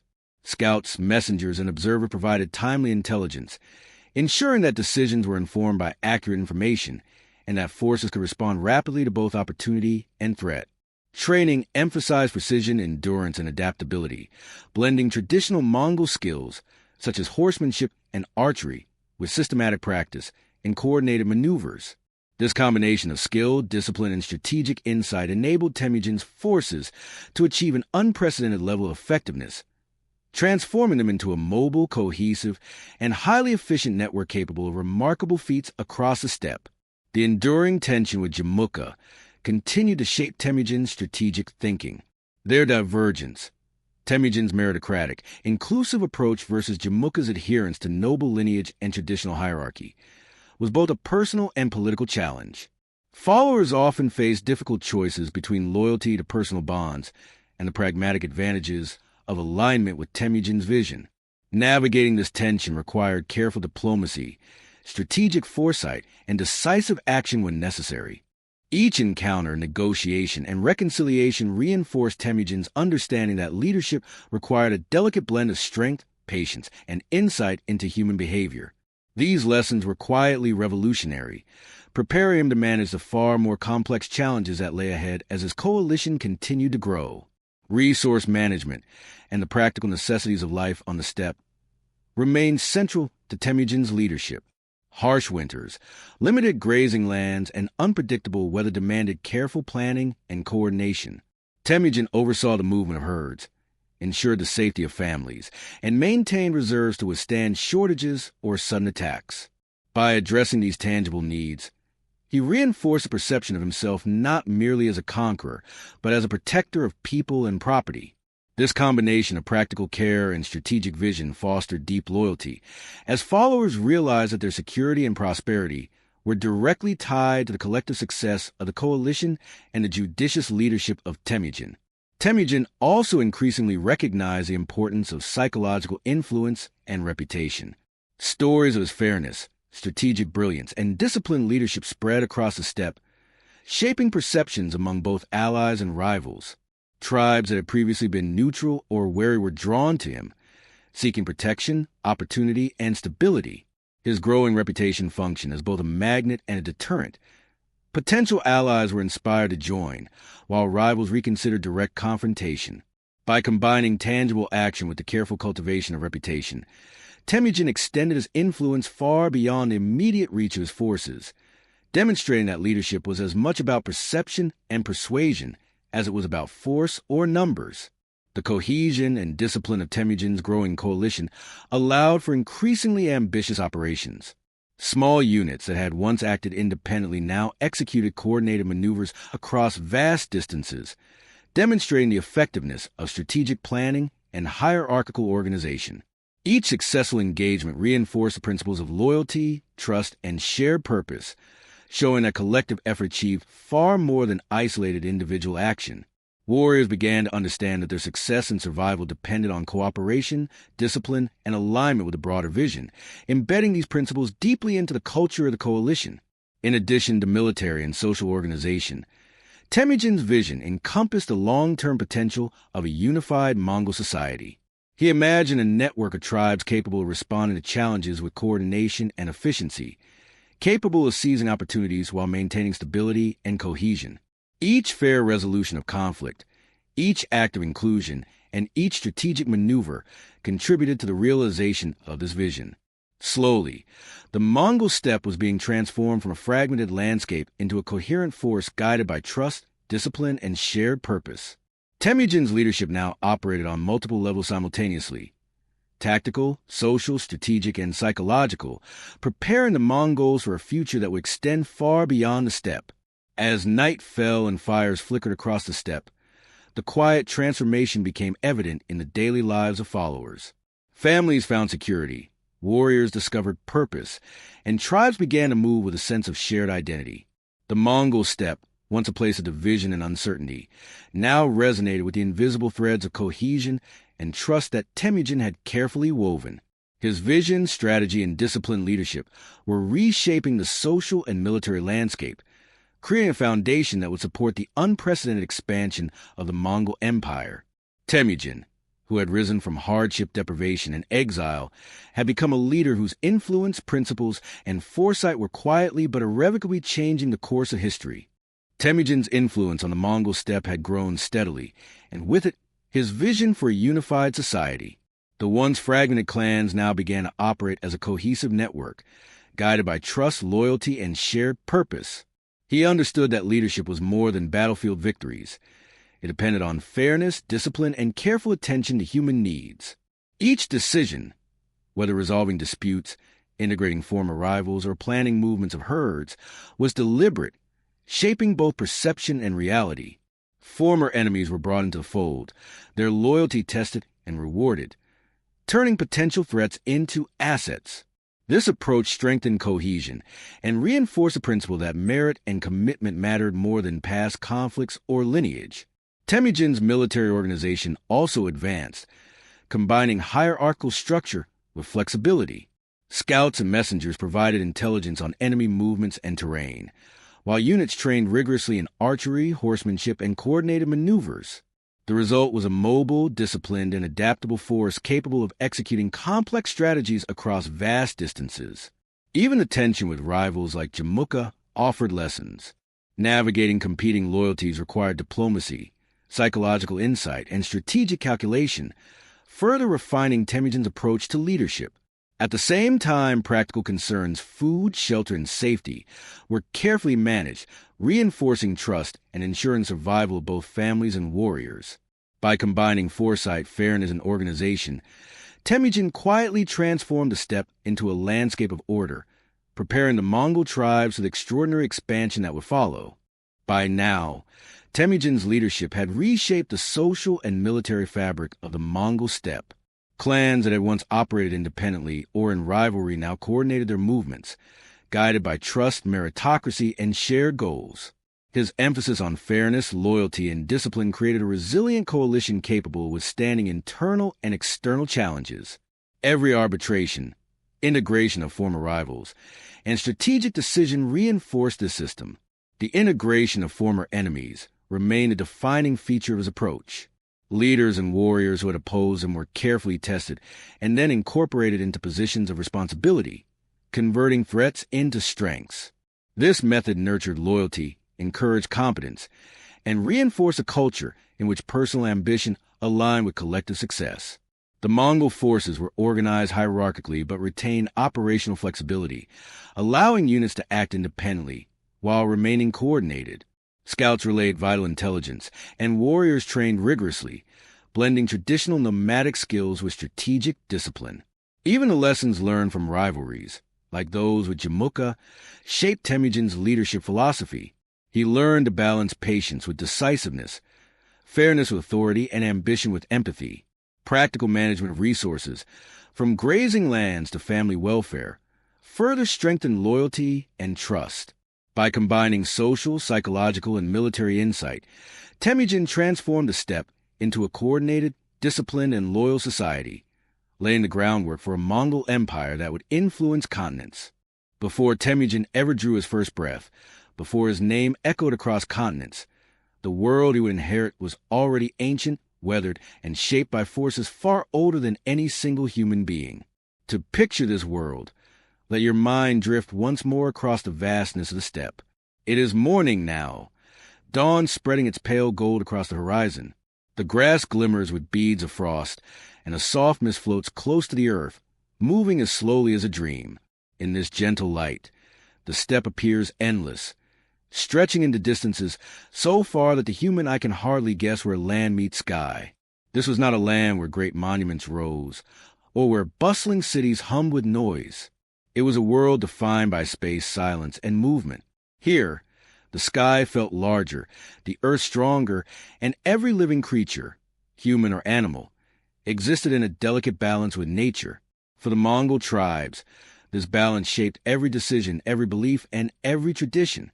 Their world was not built from bricks or stone. It was woven from wind, memory, and the rhythm of hooves beating softly against the soil. To understand Genghis Khan, one must first understand this ancient world of nomads. The Mongols were a tapestry of clans and families who lived far apart, but shared a similar way of life. They traveled with the seasons, following the grass that fed their animals. When spring loosened winter's grip, herders moved north toward fresh pastures. When the cold returned, they drifted south again, setting up their circular felt tents on open plains protected only by the strength of their community. Theirs was a world in constant motion, and yet it was filled with rituals and stability that outsiders often misunderstood. Inside a typical gur, the air was warm from the central fire. The scent of burning would mingle with the earthy smell of felt walls. Every item had its place. Saddles and harnesses were neatly hung. Carved wooden chests held family clothing and treasured heirlooms. A small altar displayed offerings to the spirits. Even in this simple setting, order mattered. Cleanliness, discipline, and respect for the household reflected one's commitment to family and tradition. And in the early mornings before the sun rose fully, families worked together with an easy familiarity. Milking animals, preparing food, checking the herd. These simple routines formed the heartbeat of Mongol life long before any empire existed. Spirituality flowed through every part of this world. The Mongols lived beneath what they called the eternal blue sky, a vast and sacred presence that watched over them. They believed in spirits of the land, spirits of their ancestors, and the quiet guidance of unseen forces. Shamanic rituals were performed to interpret dreams, heal illnesses, and seek wisdom. Smoke from burning juniper was believed to carry prayers heavenward. For these people, the natural world was alive with meaning. Every change in the wind, every animal's cry, every flicker of firelight could carry a message if one paid attention. This spiritual connection helped them feel rooted even as they moved constantly across the land. Their society, though simple in structure, was deeply sophisticated in the ways that mattered most to survival. Leaders were respected not for birth alone, but for courage, loyalty, and generosity. A good leader had to be strong enough to protect his people, wise enough to make decisions that benefited the tribe, and humble enough to listen to the elders. But the tribes were not unified. They often quarreled, forming shifting alliances that could crumble within days. Small disputes over horses or grazing land sometimes grew into long feuds. Bonds of friendship and brotherhood were powerful, but rivalries were common. This constant tension created a landscape where trust was precious and betrayal could come without warning. Meanwhile, life for ordinary families remained the same despite these rivalries. Men hunted, tended animals, and defended their tribe. Women held remarkable influence within the household. They managed food supplies, cared for children, oversaw the movement of the camp, and made important decisions involving the gur and livestock. They were respected, relied upon, and often played crucial roles in negotiations between families. Children grew up watching every action of their parents and elders. By 4 or 5 years old, they learned to ride horses. By their early teens, they could shoot arrows, track animals, and survive alone if they had to. Hardship was not feared. It was embraced as part of becoming strong. Food came from what the land allowed. Dairy products, milk, cheese, yogurt were staples. Meat was shared generously whenever an animal was slaughtered. Kumis, the fermented mare's milk, was consumed during special occasions, believed to bring strength and vitality. Meals were simple but meaningful, always accompanied by stories about ancestors, heroes, or the spirits who protected their clan. Though the Mongols had no permanent settlements, their world was not isolated. Traders from China, Central Asia, and the Middle East occasionally crossed the steppe. They brought silk, grains, metalwork, and news from distant lands. From these encounters, the tribes learned about other civilizations, vast cities, organized armies, sophisticated languages. But while these stories fascinated them, the nomads felt no envy. They believed their own way of life was superior, for they possessed something other societies lacked: absolute freedom. They could pack up and move whenever danger approached. They could cross mountains, rivers, and deserts with little more than their animals and their instincts. They feared no walls because they had none. This mobility would later become the foundation of their astonishing military success, though they did not yet know how far it would take them. As dawn continues to spread across the plains in your imagination, picture the elders watching the horizon with patient eyes. Their expressions hold the wisdom of generations. They know that life here is fragile, always shifting. A single storm could scatter their herds. A sudden feud between clans could tear families apart. But they also know something else, that from these same unpredictable conditions, greatness can emerge. The child who grows up weathering such a life learns patience, strength, and the ability to read the world with unusual clarity. This was the world Temujin's father and mother lived in. This was the world Temujin would soon join, a world both harsh and beautiful, full of danger and opportunity, shaped by ancient beliefs and constant movement. Before the rise of any empire, before the forging of any legend, it was this land, this sky, this wind that prepared him. And as the sun climbs higher and melts the morning frost, we begin to understand why the story of Genghis Khan could only have begun here, in a place where survival was already a form of greatness. The boy who had survived hardship, betrayal, and exile had become a man who would one day be known as Genghis Khan, a leader whose influence would stretch far beyond the steppe, touching continents and altering the course of civilizations. Yet even in this moment of triumph, there was a quiet understanding that leadership was an ongoing responsibility, that stability and trust were fragile, and that every success demanded continued attention, empathy, and foresight. The foundations of the empire had been laid, but the journey had only begun, and Temujin's vision extended far beyond what had yet been realized. The story of this period is not merely a tale of conquest or political maneuvering. It is a story of transformation, of a people, a society, and a leader. Temujin had taken a fractured landscape, composed of independent tribes and rival factions, and had forged it into a unified, disciplined, and strategically capable coalition.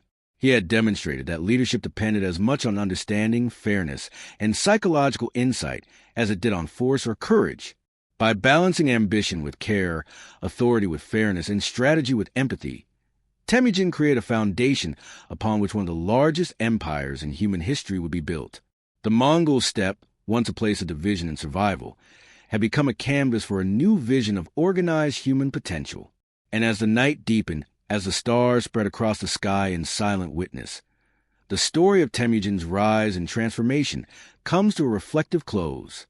The fires of his encampments burned steadily. The herds grazed in quiet harmony, and the people of the steppe rested under a sky that had witnessed centuries of conflict, survival, and growth.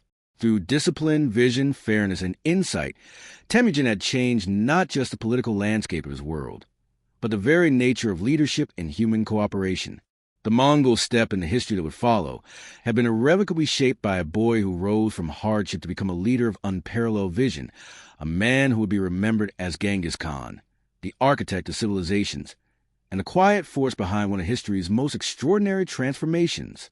The story ends here, with the night settling gently across the steppe, carrying the legacy of unity, foresight, and enduring leadership into quiet hours, leaving a vision of human potential, discipline, and resilience that would echo through generations.